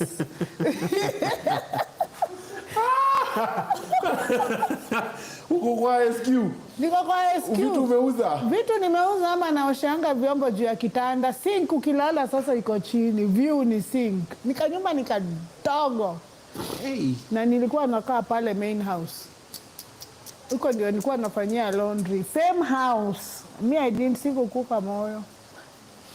Sasa akaniambia will you be my girlfriend? Nikamwambia nikienda kutype yes, naona na type for long. Nikapiga call. Ati ananiambia ni Doc. Namuza Doc ni nani? Akaniambia tulikuwa na wewe Sima Saturday. Nikajua wewe hii mzigo inakuangukia yote. Wezi nitoa nyama kwa mdomo alafu niwache mdomo wazi. Nilikuwa na nyama kwa mdomo, nilikuwa nimebaki tu kutafuna, ukanitoa kwa mdomo alafu nataka kujifanya innocent. Ati unataka boyfriend, girlfriend. Akaniambia tuonane Saturday, nikamwambia tunaonana leo. I really miss you. Lakini nilikuwa na agenda. Saturday is for you. Mimi nakuona leo. Akakam. Tukakutana ile wimpi ya pale KTD. Sasa sisi tulikuwa tunapelekwa mawimpi na mastias. Hakukuwa na magalitos. Si ndio? Nilivaa sport shoes. Kama mtu anaenda gym. Nilikuwa naenda kufight. Mimi nilikuwa najua kufight is the only way. Si sasa ni daktari amevaa suti kama hiyo yako na matai na nini. Ati ananingojea hapo wimki, ameoda mabaga, mimi hata sikulagi hizo baga. Nenda kama niwezigonga teke, zilienda zimefly huko kwa hewa. I really cause drama. If people had smartphones like today, I'd get trend. I had nothing to lose. You see, that's the problem when you deal with somebody who has nothing to lose. Akanya sasa watu wa kuuza huko wa kupanguza mwanzo wananiambia wachana na huyo mzee. You know he was still much older than me. It's like we are like 13 years apart. Wachana na huyo mzee. Kwani ulikuwa una fight naye? Si ndio, nilikuwa nimemshika hiyo tai hivi nimemjonga. Man. Unajua ile makosa alinifanyia wewe. My life has changed within a week. Niko kwa SQ. Sikianya nilikuwa naeka mob na vifagio.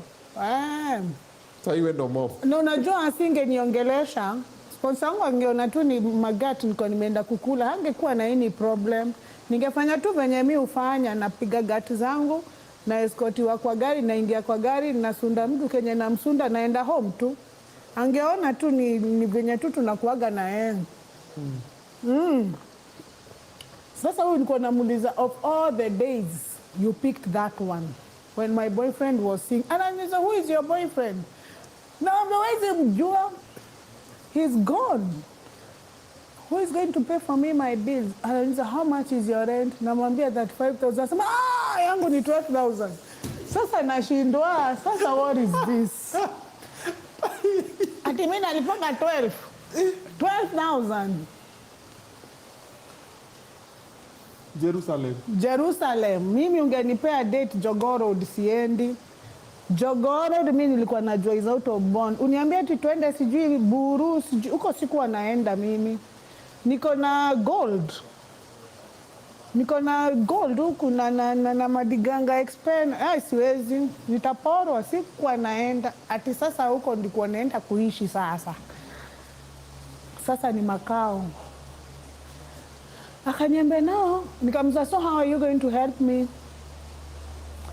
Akaniambia sasa my house is 3 bedroom and I live alone. You can come and sit in one room until you get a house I can be able to pay for you. But that I can't. I can't afford that money. We are moving now. Mimi nikajua sasa hapa naweza slide food na shelter basics ndio nianze kuguza savings. ndio nitafute biashara yenye ndafanya. Sasa hii ni survival. Nikamwambia vitu zangu zinajaa pickup moja ni trip moja, hata si kanta. Si ni kitanda tu na nguo. Tulienda trip moja, ungetuona nimekalia kitanda huko juu na mattress juu, ni lazima ningemwachia hapo mbele. Jogoro nayo. Nikahama. I moved that day. Our second date I moved. Si ndio? Na nikaanza kuzoea kukula mutura ya Salem. Aya, pause kidogo. We are going on a very short commercial break. We're going to be right back. I want to tell you about Fervent Properties. They have some amazing properties I want you to get so you can come and be my neighbor. Check this out. What's up, everybody? Your guy Top is in the building, and this time is for sure. I just found this hidden gem in Koma Town, 300 meters from Kangundo Road. 50 banded plots for only 750,000 Kenya shillings if you're paying cash. Na wale wa malipo ya polepole unaweka 300,000, alafu the balance unamaliza between 6 months to 12 months. Na total ni 850,000. We are currently fencing, ndio tunaweka masingenge nini, but the good thing about it, title deed iko ready. Just think about it. Maji iko on site, stima iko hapa, access road na development. Unajua Koma Town ndio hii iko hapa. Everything is intact. Kuja ukwe jirani yangu hapa, courtesy of Fervent Properties. So piga namba kwenye screen sahi and book. There are only 21 plots na moja ni yangu. So zimebaki 20. So the 20 of you ngangala, sema ndio Obinna amekutuma.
Welcome back. That is also Mr. Frames Kenya. If you want your house to be on point, those are the people that are going to hook you up and make for you your house to become, it has to look the part. Watakuwa na some boring walls. Nakwambia kwenye comment section imewaka. Mnasikia sa story. Watu ndio kudonjo. Okay, ndio kudonjo ndio kudunda.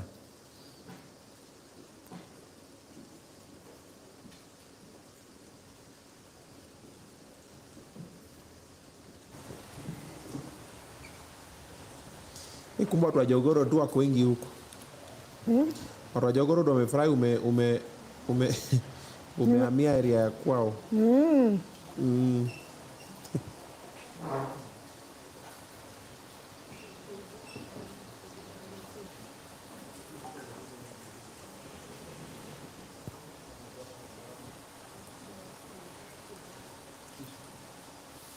D10 plus, Happy Clara, Cecile, Sylvia Young, Chadwick Lebron, Helen Kamau, Eddie Amukoa, Peter Okwe, Feni, Mr. Kido, Lorraine Lampa, na wacheki Rigitonga, Minamia, Dominic Masharia, na wacheki.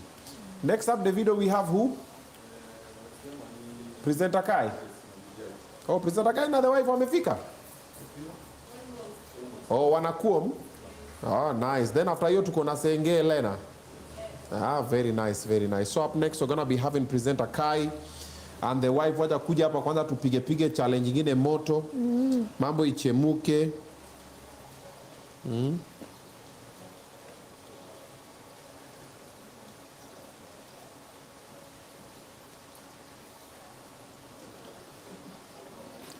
Aya. Tuendelee. Story ilikuwa imefika wapi? Hebu nione kama mna pay attention. Story imefika? Story imefika wapi? Story imefika wapi? Hebu mniambie hapo kwenye comment section tuone.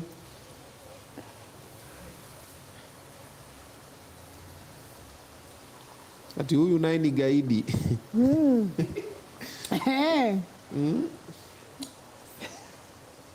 Ako juu ya pickup. Okay. Nilikalia pickup. Motura za Salem. Tunataka Obinna sio huyu. Nywele iko wapi?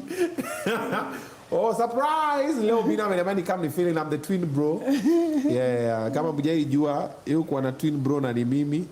So nimekuja ku hold it down kwa kuhamia Buru juu ya pickup Mutura za Salem. Tunaelekea Salem, wamehamia kwa bwanake Mutura, Jogoo Road Mutura.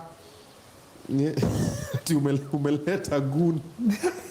Nilikwambia we need goods. Mambo ya good imerudi mase. Sema utulete baby top. By the way anasema wewe ni beshta baby top. Baby top amekuwa ananilenga. Ndamleta nimpe motivation. Naomba akuje tupige story. Mpaka boiling point ametuma 100 bob. That's interesting. Boiling point, are you fine? Is everything okay? Tulikuwa na vitu kwa gari. Aturudi hapo kwa vitu kwa gari. Mko juu ya pickup, umekalia mattress, mnaenda Jerusalem. Sasa nimepata shelter. Okay. Na mtu at least anaweza ni save. Nimepata ka security, mtu naweza pigio nikiwa Central nitoe. Unajua mtu anaweza kushughulikia itao, lazima ukuwe na mtu. True. Mtu unajua tukimwamsha saa 7 ataamka. Sasa na unajua sasa ninacheza na guilt. Sasa si love. Hakuna love, tujuani. This is our second encounter. Yaani una move in kwa nyumba na mtu una meet for the second time. Ni lazima ingeenda hivyo. Juu nilijua ule landlord atani stomach kidogo na ile nyumba ni vile iko vacant. The minute mtu atakuja kurent hiyo, wezi rent hiyo nyumba na ISK iko na mtu stranger. So nilikuwa najua hapo siwezi kaa. Lakini kula hezi nifukuza. So si nikaenda nika move in. And we became roommates. Sasa mimi niko na shelter. At least move in kwa bedroom moja. Alikuwa na nyumba, si ni daktari. Sasa based on standards za Salem anaweza pata standalone, lakini unaona ni ya 12,000, si ndio? So ni nyasi mwitu hapo nje, unaona, na gate na fence ni ambao, na gate ni ya mabati, but unaona mko na gate, at least amushei. Hiyo ilikuwa progress. Okay. So nika move in kama the deal was that ni move in mpaka nipate ile nyumba naweza nilipia, mahali naweza kaa comfortable, ni hame juu. Sasa aliniambia even me I didn't know your boyfriend was there.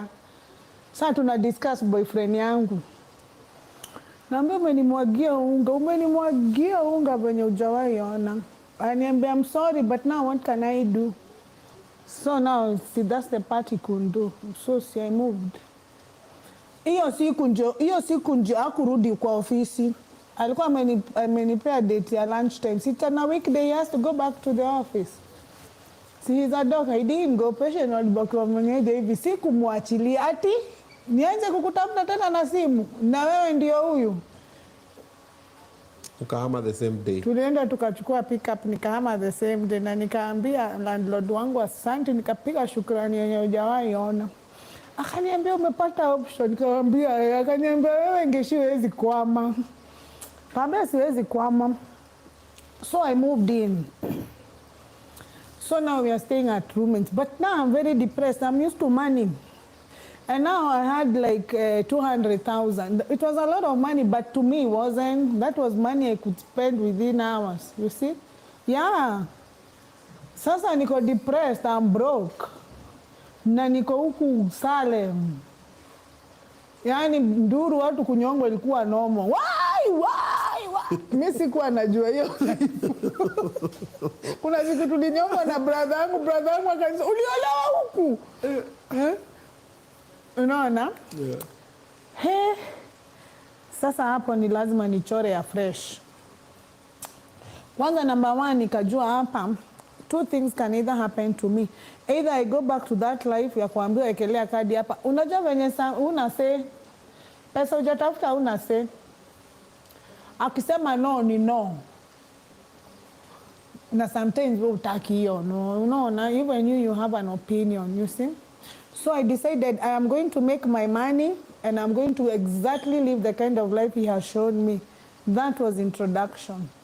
So if it wasn't meant, he was not meant to sustain it, then I have to find a way of getting the same life back with principles, with a foundation that nobody can decide to take it away from me whenever they feel like. So that was my mission right now. And I knew, so the only way I can get involved with this money is by playing a part in building it. So me, when I met my husband, he didn't have money. So he was the best candidate. It's like I manifested him. Because number one, we are not in the same generation. He's in the next generation. So nilikuwa najua wewe ulimaliza shule over 10 years ago. So umemalizana na university, umemalizana na kustart a business, hata uko na clients. So if you're a doctor, you're a very good doctor by now. 10 years is not little time. Yeah. If you're a lawyer, you're a very good lawyer. If you're a presenter like you, you're a very good presenter already. So huwezi nikosea English. So huwezi kosa facility mahali una qualify kalonat kama nika 1 million. Unaona? So you have to be the next generation. Number 2, he had a career. He's a doctor. Ai, hata siku anaona kama dawa hiyo match. Nilijipatia plus, but he's a very junior doctor then. You see? And then he's low. Sasa huyu akapita zote na shahada. Wengine walikuwa wanakuja anapita career, anaanguka tribe, anapita nini generation inapita. Mwingine anapita career, anapita tribe, anaanguka tuko generation moja. Sasa mimi tuko generation moja na wewe. Nikumaanisha ulimaliza shule 2 years ama 1 year ahead. Mimi ulitoa wapi do? Si hata mimi sina juu nimetoka shule. When did you make your money? Sasa siku anataka mtu ana head start. Siku anataka kwanza ati hivyo wenye watu walikuwa nashinda ati we have to start from, siku anataka hivyo. Nataka msishajipanga. Nataka ukuwe umejipanga alafu mimi nijipange na wewe. Bas, sitaki mambo mingi. Mambo ni live. Wewe jipange, mimi nijipange na wewe. So mimi nitajipangaje na wewe kama hujajipanga? Okay. So big for me, and even my friends that I had then, we used to go out. Wow, wamekatiwa na machali wamenyolewa huku, yani machali wa handsome, you know, very nice. Watu walikuwa wanachoma nywele hiyo siku, blowout, wamechoma, yani ukiona huyo chali unaona amekaa hivi ameunga, unaona yenyewe. I wasn't fun. It wasn't even making sense to me. Kwanza na kuangalia naona ukinikatia naona unanichukia. Unataka tukule shida na wewe. Naona ukinichukia. Unataka kuni waste. Juu sasa nilijua kitu moja. Masomo imekataa. Sina experience. Sasa ile kitu inaweza tumanitoboe sasa tunaona venye niko. Si ndio? Sunaona venye body yangu iko saa hii ni 20 years later. Saa hebu nitoe 10 years. Ka waste hivi. Siku hata navaa boob top natembea tu hivi. Saa nilijua nisipoomoka na hii game over. Nitakuwa rebara all my life. Mimi sitaki kuleba all my life. Hell no. Why should I labor? Some people are not laboring. Some people are not struggling. Why should I put myself in that list? Okay. So nilikuwa najua hapa hawezi niwestia time ati mimi sijui bente. Wakunifanyia nini? Mimi kwa naona mabeste yangu na mabeste nashindwa. Sasa hawa. Alafu anasema mimi ni gold digger. Nikijua wewe ni unaniita gold digger. I don't know. Sometimes I look at my younger self and I'm like, did I actually know? Or it just happened to me? Because it never got to me. The way I see so many people there, what would they get to them? Mtu akisema kitu kidogo inaku affect, inakupea trauma, you know, ina affect decisions zako. Mimi hawakuwa iwani affect. In fact nilikuwa na times zingine wako pamoja na wauliza sawa. Mimi napenda wababa.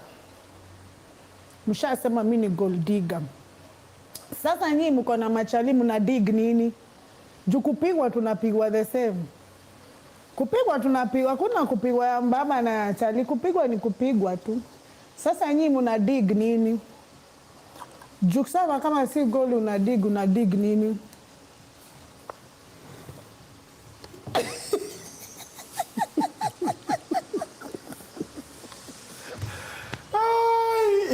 Una dig nini? As long as una indulge, una dig nini? We have to see an outcome. You know, people concentrate mostly on the process, business, and then there's no outcome. Me, I want outcome. Me kama it's not working, it's not working. Sasa niwacha sasa nianze kustrategize. Sasa huyu mbaba tunaishi na yeye nataka kumjua sasa. Sasa nimefocus na yeye sasa. Alikuwa anaamka asubuhi, my husband is such a gentleman. Alikuwa anaamka asubuhi, sini bachelor amejua kujipanga. Anachemsha mayai, anapika breakfast, anapaka mamikate hapo Blue Band na ananipikia chai na anaacha hapo kwa meza na anaacha saa 5 nipike sapa. Saa 5 ilikuwa mingi, nyama kilo moja ilikuwa 120. Saa 5 ni pesa mingi sana hiyo time. Nachukua saa 5 na sunda kwa mfuko, najua savings imeongezeka, na kula hiyo mayai na wacha hapo, hata sioshi vyombo. Akikuja jioni anakuta hakuna food, kujaoshwa vyombo, nyumba ni chafu. Nikamwambia me, I'm not your maid. I didn't come here to clean your house. Na the following day anakuja anafanya the same, repeat. Nikaanza kuona huyu lazima nianze kumtoanisha. Sasa nikaanza kumake up stories za kumcon. Nilimcon. Serious. Savings lazima nitoshe. Ulikuwa unaona husband wako? Si ndio, namwambia nikopeshe 50. Mimi watu nyumbani hawezi lala njaa, na saa hiyo kwetu tuko na hoteli, tunanunuanga mchele na ngunia. So hakuna mtu anaweza lala njaa, is impossible. Ananipea 50. Nakaa 2 weeks, naona hapana, lazima nitafute njia. Na come up na stories. Zingine hata siwezi sema hapa, atajua. Anyway, just to put it into context, that is the current husband. That is my current husband. Oh yeah, huyo ndio wanaishi naye. That's how they met and that's how they live together. Mulikuwa pamoja kwa nyumba for how long? Before we actually got married. For 5 years. Hata sikuwa na mtoto, nilizaa chichi after 5 years. Ngoja, hii nyumba ya Jerry mulikuwa for how long? Tulikaa for around 3 years. In the same house? Yes. Mulikuwa mna Z. What do you mean Z? See, we are roommates. What do you mean roommates? Mnalala bed moja? Hapana. See, I stay in the next room. Kwanza nilifika mahali sasa nikaanza kuona huu mtu ananikopesha gado, mwaka imeisha nimemcall mpaka nimeanza kufeel guilty. Sasa nikaona acha nimlipe na njia nyingine, niache kusikia vibaya. Juu nilikuwa najua mimi si teka. Lakini life ndio inatuma nikuwe teka. Sasa naona ni balance hii hesabu ndio niweze kulala usiku manze. Sasa saa ingine nawacha kitu hapo sito, nikitoka bafu nimefunga towel, sijajipanguza, naenda kuichukua. Akiona hivyo anaenda analala saa 2 na anazima stima tani, aone yuko interested, ataki hivyo. I think alikuwa anaona ni kama akienda hiyo direction atani lose, sijui. Sasa nikaona hapa wacha nianze business. Sasa nikaenda Bata nikanunua. Sasa hiyo ndio rubber shoes zilikuwa zimeanza kuja za red, za white, hizi ngoma. Benani zilikuwa tu za black pekee. Nikaenda nikanunua all colors, nikapitia Mudhuro nikanunua ile box kubwa ya, by the way I still have that box. Nikanunua ile box kubwa ya watoto kurudi shule. I went and put all my fur clothes, my expensive shoes, my ornaments, everything that was reminding me to that life. And I put a padlock and I decided I'm starting all over. This is where I am. And I am not staying here. I am rising to wherever I want. I have to go back to that life. But for now, this is where I am. And I had the courage to do that. And you know, I used to involve my husband in all these rituals. namwambia hizi nimefunga. Saa mimi ni mtu wa Salem. Sasa ni lazima nijue watu wa huku. I made friends. We moved, everybody didn't want me to move. Even my neighbors didn't want me to move. Sasa nikaona capital imefika. So I decided, let me try a business. So I used to wake up in the morning and I would walk in town. Sasa saa hiyo ndio exhibitions zilikuwa zimeanza. Unaona, a big hall, watu wameweka meza, wamewekelea nguo, hivyo. Sasa nazunguka nienda na nauliza mtu unatoanga wapi hizi nguo? Zingine zinatoka UG. Sasa mi Uganda nilikuwa naenda kaa tourist na fly to Entebbe. Sasa nimerudi kaa hoka. Na basi ya usiku. Napita Malaba. Nikachukua meza and I started like that. So my husband used to take me to Wakamba at night. Natoka na yenye itatoka kama saa 4. Nafika Kampala saa 9, 3 am. Sitaki kulipa hoteli, nalala, nabaki kwa basi. Nalala hapa kwa basi mpaka saa 1 kwa stage. Naamka naingia soko. Nanunua. Na napark na basi ya saa 9 the same day. Hakuna kulala. Nagojea bwanangu amenigojea kwa stage. Ananibebesha tu vitu. Within 3 days sina stock. That's how I made Wange collections kwa Facebook. And I became a big deal. Suddenly I'm going to Bangkok. Suddenly I'm in Hong Kong. Suddenly I'm even making more money than him. We moved to South Sea again. Nimerudi sasa to South Sea na husband. Sindio, I sold my car ya Sponyo. So within 2 years we had already bought another one. Sasa vile niliona sasa bwanangu akaanza kurealize niko na akili mingi sana, nina invest sana, because for me to get the life that I want, I realized that what I need is wealth. And for me to be able to know how to accumulate wealth, I studied wealth. I sat down and studied it and then I realized the most important thing in wealth is how to allocate your finance. And you know, I came from a very large family.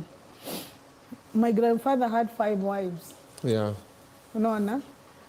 So, and my grandmother is the 4th wife, and she has 11 children. So my mother has 40 brothers and sisters. We are huge. Yeah, that's a big family. Yeah. Mi hata nilikuwa naambia kina madhe juu sasa hawa mashosho wako hii kura mtu naweza itumia na njia mzuri sana juu kila shosho ashike watoto wake tu register kura pali pamoja. Mama yangu a register, mimi ni register, bwana yangu a register, chichi a register, hiyo ni family moja. Na unaona wako 11. Tukidecide Obinna ndiye MP wa Thika, hakuna, tunakuingiza tu sika family, you know? Yeah. So nilikuwa nataka kujua how to build wealth. So the monies that I made when I was very young, in my mid-20s, I did not spend it on anything. In fact, people think I have money now. Then is when I had money, real money, a lot of money. Like I would make so much. I would even have 5 million minus all the expenses. Take home. Yes. It was very easy for me to accumulate that kind of money. So I realized for me to be able to make wealth, I'm going to invest in assets. But then I wasn't so sure what to do. I was still very young. But then I met a friend. He's called Wanjao. Hey, Wanjao will always remain in my heart because Wanjao was very rich and very young. And then he didn't come from money. So I was always very curious. Hey, how can you be living in Kitusuru, a house you bought, and you're not even 40 and you're a lawyer? So I kept on digging. And then Wanjao realized I'm very curious. So he decided to give me his time. And he sat down and asked me, niko na loan ya pesa ngapi? Nikamwambia mimi sinanga loan. Mimi sichukuagi loan. Akaniambia, if you don't have a bank loan, then you are rich amongst the poor. That got me. You're not rich. Oh. He told me you're rich amongst the poor. He told me, Ngeshi, you cannot create success without the bank's money. And then, your time, alikuwa amechukua overdraft of about 95 million. So he showed me. He told me, you see now, this is an overdraft. I will invest this money and I will give the bank what it deserves and I will have my own money.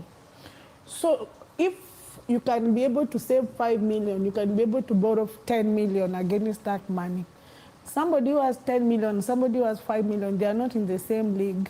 So he told me that the bank's money accelerates you more because, faster, yeah, so now I would take a bank loan and I would go to Kajiado and like get somebody who is going to sell me like a 101 title acre. So then we were buying them for 50,000 an acre. So I would buy like a whole ranch. Na unasikia naishi Salem. Hata sijahama Salem. Na nilikuwa naendesha, vile niliuza Starlet, nilinunua Vitz as Duet. Ilikuwa inaitwa Duet. So nili-upgrade tu kagari kadogo. You see, I had money even to buy a RAV4 cash, you know? Then I knew now I have to build wealth. Because now I'm very young. So if I can be able to acquire something right now and leave it there dead for 20 years, then I will have to be wealthy at 40. There's no way out. And I don't have to cook mandazi, sell on the roadside, you know? So Wanjao helped me and told me, put it in a fixed asset and forget about it. If your business cannot be able to repay that loan, you're not in business. If you can be able to repay that loan and don't save anything you have already saved, it keeps you in a discipline, in a way. Na usione kama utalipa hiyo loan, you will pay. Wait, what are you putting in a fixed asset? The money, the borrowed money. He told me don't plow back into business. He told me if your business cannot be able to get some amount of money and put it aside and be able to survive without that money, you're not in business. You're just busy. Okay. Unaona? So he made me differentiate between activity and performance. People think they are the same, they are not. You see? Sasa nikakuwa na goal. Hii, usioni hiyo siku vile nilirauka kwa bank. My husband nilikuwa naambia bwanangu sign here. Ananiambia sasa hii ndo namwambia sign here. Even where we live, the house we live in, that's how I bought it. That's how I built that house. Brick by brick, you know? And my husband realized I'm very focused. Alafu naona tumekaa miaka 5 sina hata mtoto, akaanza kuadvise. Anafikirianga sijui. Na mimi najua ni ma-advisors. Kaanza kuambia uko kasichana kama Kikuyu. Kamekuja kukula do. Sasa hata hiyo do nashindwa nakula iko. Juu do ni lazima ionekane. Si unajua huwezi kuwa na do na tuioni. Mimi nimekubali kuanza fresh na mtu amepoteza miaka 13 kwa barabara juu kana mza kutoka ulimaliza shule. What do you have? Ati degree. Degree naweza inherit. Ama niwachie watoto wangu degree. You know, it didn't make sense to me. So I managed to sit him down and tell him that it is you who needs to fill the gap. Me, I'm right on schedule. You are the one who gambled. Simas ulikuwa unaenda daily. Sasa huwezi enda Simas wakupatia bonus ama wakupea shamba. Hiyo imekunywa maji. So you need to stand by me because my goal in this family is very clear. It's either you are in or out. Either way is going down. I told him, number one, I don't cook, I don't wash clothes, I will not even wash your boxers for you. I won't. Those things the housewives do, I don't do them. I don't even make my own bed. No. I want to go to finance. I want to know how we are building wealth, how we are moving forward, what we are going to feed our children, what investments are we making. I want to be on that board. Siati nisikiage tunafanya fish farming huko Langala na sijui tuna tilapia ngapi na patch ngapi, haiwezi. Akaniuliza, what else do you want? Nikamwambia, I cannot be your source of happiness. I'm not here to entertain you. This is not Hollywood. Oh yeah. Akaniuliza, and nikamwambia, because I'm busy pursuing my own happiness. So for me to contribute to yours, it will require me to abandon mine. Are you asking me to abandon my happiness for yours? Because you must be the most selfish man I know in the world then. Abandon me for you. What kind of a request is that anyway? Who asks that? out of another person. Ati sasa mimi Obinna niko responsible ati kukumeku, ati sasa nisipobehave venye unataka unajam. Aje itabidi ujam throughout. Huyu ni gaidi. Hebu ulipea mwanaume pressure. Nilimpea understanding. Na akakubali tu hivyo. Umepata mwanaume mpole. Hata kama ni wewe ungekubali juu. Sasa unafanya binadamu mwingine your source of happiness. Kwani mimi ni dolly ama cartoon? What about me? What about me and I have a life? Yeah. Sasa nikikuwa bibi nimehukumiwa kifo, it's the end. I was not interested in that marriage. Alisemaje? Akaniulizia something else I need to know. Nikamwambia mirasi wachi. See, even him he could drink, me I was not drinking. Kila mtu akunywe poison yake in peace, siwachi. Hii hata nikikuja hospitali yako nisikie kuna nyama kwa mwili yangu inaikataa, nitakwambia ikate. Nitakwambia tuingie dieta nikuachie hiyo nyama ya mwili, part of my body. Wacha wewe, we are not even part of my body. How I entertain myself continues in a marriage or not. And you know he agreed to all of them. Sasa to a normal society, wacha nikuambie, and how we have been trained, my marriage looks odd. Even to my friends, the people who know me, really? They think I'm special. They think my marriage, and it's the only one that is really working. Mi sisi atupelekagi kesi mahali, tunawezaga kuisort. Wao wananiletea kesi. Unaona, na mimi wasort. So venye tuli decide sasa, marriage tuli discuss kwa meeting. Haikuwa I love you. Mimi kwanza nilikuwa nasikia bwana wangu ananiambia I love you, naona amepoteza focus. Huyo tuko safari moja. Wewe unataka kuambia nini? I love you sai, hatuna kitu. Sai na slapigi sana, sai na slap. Hiyo I love you. Sai hata siwezi lala kama sijaambiwa I love you. Sai na demand, lakini si saa zenye ati tuko Salem huko tu. Unajua kuna siku supu ilipikwa pale Salem. Mahali tuko tunapitia tu. Kumbe hicho kisufuria kikubwa unajua kilikuwa kinafunikwa nusu, supu inashinda ikiboil. Kumbe zile mapaka za nini za kuroam around, kimoja kilislide kwa roof kikakuja kaa kimeingia kwa sufuria, pochulio hakuna mtu aliona. Sasa mimi nashindwa hii supu tunaikunywa. Kumbe ni hiyo nini fire paka yenye watu wenye walikunywa supu ya mwisho walijionea maneno. Sasa bwanangu ananiambia tumekunywa supu ya paka kwanza ikiwa na matumbo, namwambia it's a delicacy in another country. I think mimi sikuwa nimekubali kitu inifungie. Unaona? Sasa nashindwa, mimi nilikuwa nakula na fork and knife Serena juzi. Sasa ni supu ya paka. Kwani kunaendaga aje? Mambo ni live. Within a span of a very short time. Man. So nikadecide sasa ile life lazima ishe. So I changed my number. That's why you see my number is a 0719. I used to have a 0722. So I needed to get rid of that life. So even my friends who knew me, the Serena girls, the girl with a huge life, I know that, I deleted all of them. I made new friends. So they looked for me. Alafu walikuwa wananipata kwa stage ya Salem. Wanaona maisha imenilamba. Na tu ati rubber shoes. Mimi nivae rubber shoes niweke stiletto chini zangu za kutoka Sweden. Kwa navaa za kutoka Sweden sijui za wapi. Nimevaa rubber shoes za bata. Wanaona saa hii ni opposite. Sasa wao ndio naonanga kwa stage. Salem. Na wapea lift wanakataa. Na mimi sikuwa nakataa lift. So uende ukicheka tu. Si mimi najua najipanga. Sasa wao saa hii ndio wanakatanga ni wabebe na sinanga roho mbaya. Mimi ni lift to, I'm trying to get you to where you're going, that's it. I'm not overthinking it, you know. So how you made your money that you have now is from selling clothes? I sold whatever was available. Anything that would give me money, I'm in. We even sold the refurbished phones. Tuko tunaenda Hong Kong. Tunaenda tunanunua reconditioned phones. Yes.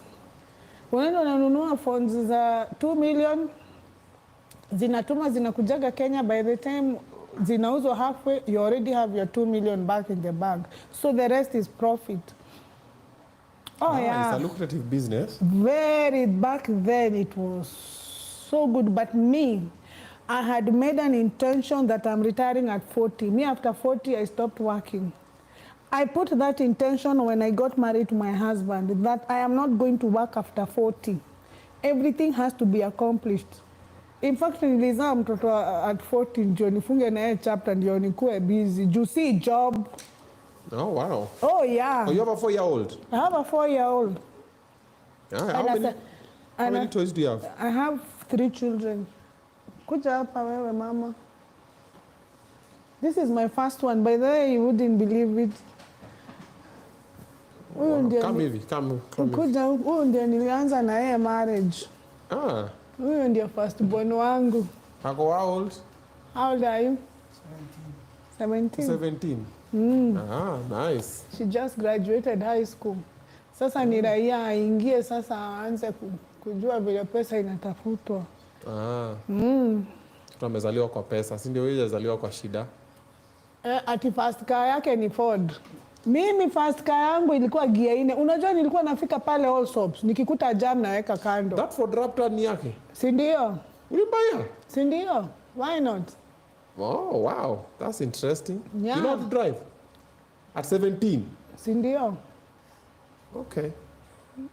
Acha tusijicompare. Career is fine. Si ndio? It's fine. You can sit, mama. Niko sawa. Nice to meet you. Yeye alikuwa anataka Ford? Si ndio? Mwenyewe hajateseka, si ndio? Mimi kidogo. Yeah. Sasa hawa ndio hawajui sasa. Hajateseka. Hawana clue. But let me tell you, special thanks goes to my mother. I give my mother so much credit, even if we don't get along. Kwa sababu sasa hawa wazazi wa hii era yetu, anybody mwenye kwa age yangu, I'm sure they are going through the same thing with their parents. So it's not a big deal. They refuse to let us grow. They see us like the children they gave birth to. You know, our parents treated us like we are not human beings. They thought we are dolls. Do you know? They thought we didn't have feelings. Sasa hivi na unakuta mamangu ananionanga kaka kale katoto alizaa ile siku. So mimi namuelewa tu. But she included me with all her issues. Yeah. Tulikuwa tunakaa chini tunasengenya, wakiachana na bwana tunakaa chini tunamchorea mimi na yeye, tutakuchorea serious. Hatuwezi kuacha hivyo. Hatuwezi kuacha hivyo. Huwezi kuja uache mtoto na uende. Ni lazima tukufuate na njia nyingine serious. But you see, my mother included me when I was very young. So by the time nilikuwa natoka huku nje nilikuwa najua venye ndafanya. Kwanza kuniambia I love you is forbidden. Sometimes my husband used to tell me I love you, namwambia Jesus loves you too. Si ni ukweli ama Jesus akupendi? Si Jesus anatupenda si wote. Yo. Yeah, because I don't want to get. So sometimes I see this young girl is trying to get in a marriage based on passion. Passion is only 1%. In fact, me, I tell my students, don't marry someone you love. Marry someone you can live with. Love, you will find it across kwa highway. Me nilipata love. I started loving my husband, I think after Chichi. And Chichi came after 5 years. Sasa niliona hapa lazima sasa niingie. Usipangi kulea mtoto peke yangu kama mama yangu. Bila alilea watoto wake wote peke yake na anaonanga kama hiyo ni heroism, ati wewe ni hero. Mimi sitaki kuwa hero hiyo haina. Kila mtu alee mtoto wake. Ukizaa unalea. You have to be a father. Na si unifanyie favor. Unajua nyinyi wanaume mnafikiriaga ati ukilea mtoto wako ni bibi yako unafanyia favor. What about the fact that you are a father to that child? Minus me in the picture. Sasa mnaona kama ni sisi mnafanyia msalaba mwekundu. Ukilipa school fees unaona kama umenisaidia sana. Ukinunua chakula unaona kama umenisaidia sana. Mimi sikuwa na hiyo attitude. utalea because you are a father. Even too, you know, yes, you know, let's not kid ourselves with serious issues because there are children who are involved and most of the time they are the casualties. Oh no, in this whole thing, I was not ready for any of my children to be casualties to anything. Na sasa nilikuwa najua nikiweka hii marriage bila principles zenye mimi nataka, haitaweza. So I was ready for it to end before it begins. I was not desperate to actually get married. Even sometimes I used to think that marriage is for the weak. Eh? Nilikuwa naona marriage. In the quest. What was the secret to a happy marriage? Do you have a happy marriage? I have the best marriage. I've been married for 20 years na sijai toroka. Mi sitorokagi kwangu nani. Mi hata cheating yezi tuma nitoroke. Nikienda wapi? Julia, I have a very happy marriage. Very, very happy marriage. Siri ni nini? Siri nilikuja understand aje that my husband has been brought up in a very different background and has been trained to perceive life very differently from how I have been trained. Yeah. Because what you're seeing right now is a combination of very many perspectives and very many experiences and my environment I came from and the kind of parents who brought me up, the kind of neighbors, the kind of friends, my environment has built me to whoever I am right now. So my ability to think is based on my past experiences. We can never think the same because we cannot go through the same experiences.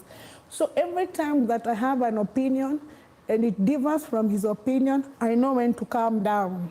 I know when to understand him because he can only think based on how he has been trained to think. True. So we never fight. Once I realize there's a tension, and then I remind myself that I don't expect him to read my mind. He's not in my mind. He can only read his. You see? That's true. So most of the time, saa zenye anafanya vitu opposite, I'm able to understand him very well without making a big deal out of it. Ati sasa nina need advisor, arbitration, sijui chief wa hiyo area. Hapana. To convince me that his thoughts are valid. No, your thoughts are valid, your opinion is valid, everybody is right. So we don't impose on each other. Even him, he doesn't impose his opinions on me. He will let me know, but what I do with that information is none of his business. I also let him know what he does with that information is none of my business. Okay. Sasa I respect in a slide automatically, bila effort. Okay. Mkikosana, how do you solve it? Tukikosana, kwanza, number one, it cannot happen at home, even in front of my workers. They don't know when we are mad at each other. Namwambiaga naenda, I'm very angry. I'm going for a 10 minutes walk. By the time I come back, I'll have figured something out. Na ananiambia, wewe enda, ukirudi, hata me, I'm feeling angry. I also go for 10 minutes and come back. Why? Because we trained ourselves not to react to each other. We respond to each other. People don't know the difference between a reaction and a response. A reaction is impulse. Impulsive. Yes. So most of the time unapata ukuchukua ka minute kufikiria Obinna ananiambia hivyo kwa nini? Wewe uliassume venye anafikiria ndivyo iko and then unapata you got it all wrong. So every time we have an argument, I know how to calm myself and sit down and ask myself, where is he coming from? What did I miss? So kwa hiyo ka period kakujiuliza hivyo, you are able to respond to that situation in a very amicable way most of the time. Hata nakutaga mimi ndio sioni venye anaona. So namwambia, you know what? I have thought about what you said and you're right. So it's easy for me to surrender, especially when you think about it. No. Enyewe mtu anajaribu ku make sense. Ni vile mi sioni hivi. Sometimes nakataa. Lakini si shout, natafuta njia fupi ya. Yeah, softer way. A softer way, anampea soft landing. So by the time anakuja kumaliza hiyo story imeisha. And let me tell you, it took me a while to tell my husband that I love him. Actually, it took me a while to love him. Let me tell you the truth. Because I thought love made my mother stupid. So you resented love. So for some reason, anybody who told me they loved me, I would question everything. But then I realized love is the only way. If somebody loves you, they really love you. No, no. And I didn't consider, and my marriage is not based on the society and how we've been built to think about marriage. Then mimi kwa hii society naanguka zote ni zero. How I conduct my marriage. Let's just say every marriage is unique. It's very unique. You can't compare. No. Ati mbona usifanye hivi, si nafanya hivi, no. You take what works for you on your marriage. Yeah. You pick it up from there. No. We have a couple of our fans who want to find you on social media. Kupate wapi? Because pia story haijaisha na niko sure watataka zingine tena. Tukutane Kagesh'S. Most of my fans are here. I know them. I know they are watching. Yeah, me. they are. We have about 3,000 people watching the live. 3,000. 3,100. Wacha kwanza nisalimie mafanzu wangu. Salimie. Mimi najua mko hapo. So I have classes on Tuesdays at 6 p.m. on live TikTok. That's how most people know me on social media. Classes for? I teach people how to navigate life. I'm more like a life coach, you know? Okay. And have very many people I'm mentoring. I realize that most people are suffering. Suffering is psychological. You can actually avoid suffering for the rest of your life. You don't have to suffer. So we have a group and I want to build a community. Because wacha nikwambie kitu moja Obinna ni realize. Hii society yetu tunakuaga tumefundishwa vitu mingi sana they are working against us. Like we were taught that getting rich faster is better. Buying a car faster is better. So everybody is running up and down, struggling, pushing, you know, efforting, hard work. But then I realized there's something that is lacking, connection. As human beings, you see, these other species over the years have survived in so many other ways. Like the leopards have survived in claws, bacteria have survived in sumu, toxins. Everything has found a way to survive. But as human beings, the only way we survived as a species is because we survived through community. That's how we got here. And community requires connection. So you must connect with somebody. If you don't connect with somebody, you are disconnected. Your survival tactic is off. That's why you see so many people have gone to school, have achieved so much, but they're still not fulfilled. They are still not happy. Because unapata hakuna mtu yeye uconnect na yeye, kila mtu anamtreatiki kama a suspect. Unaona, somebody who wants to harm you. So you build a wall. But human beings, we thrive through connection. So I realized that if I can be able to build a community of people who fill in the gap of connection, as in I can connect with you and you're a stranger, as in you can be able to tell me exactly what you did. And I won't have to ask you why you did it. I will ask you, how are you feeling about it? Because most of the people are afraid even to talk because of judgment. Me, I don't judge people. So we opened our WhatsApp group and we call it What Else Group. The reason why I picked that name is because I want my students to realize that there are no haters. Unajua hiyo story ya kuwa na haters on your back. In this group, there are no haters and we are all complete strangers. But you know, in this group, we got you, you know? We will connect with you and form a nice community so that we can be able to thrive. So we are already ongoing and we are so many. Mpaka sasa nashindwa nitahandle aje your group. But najua God atanipea grace. As in, so every Tuesdays, I go on live at 6 p.m.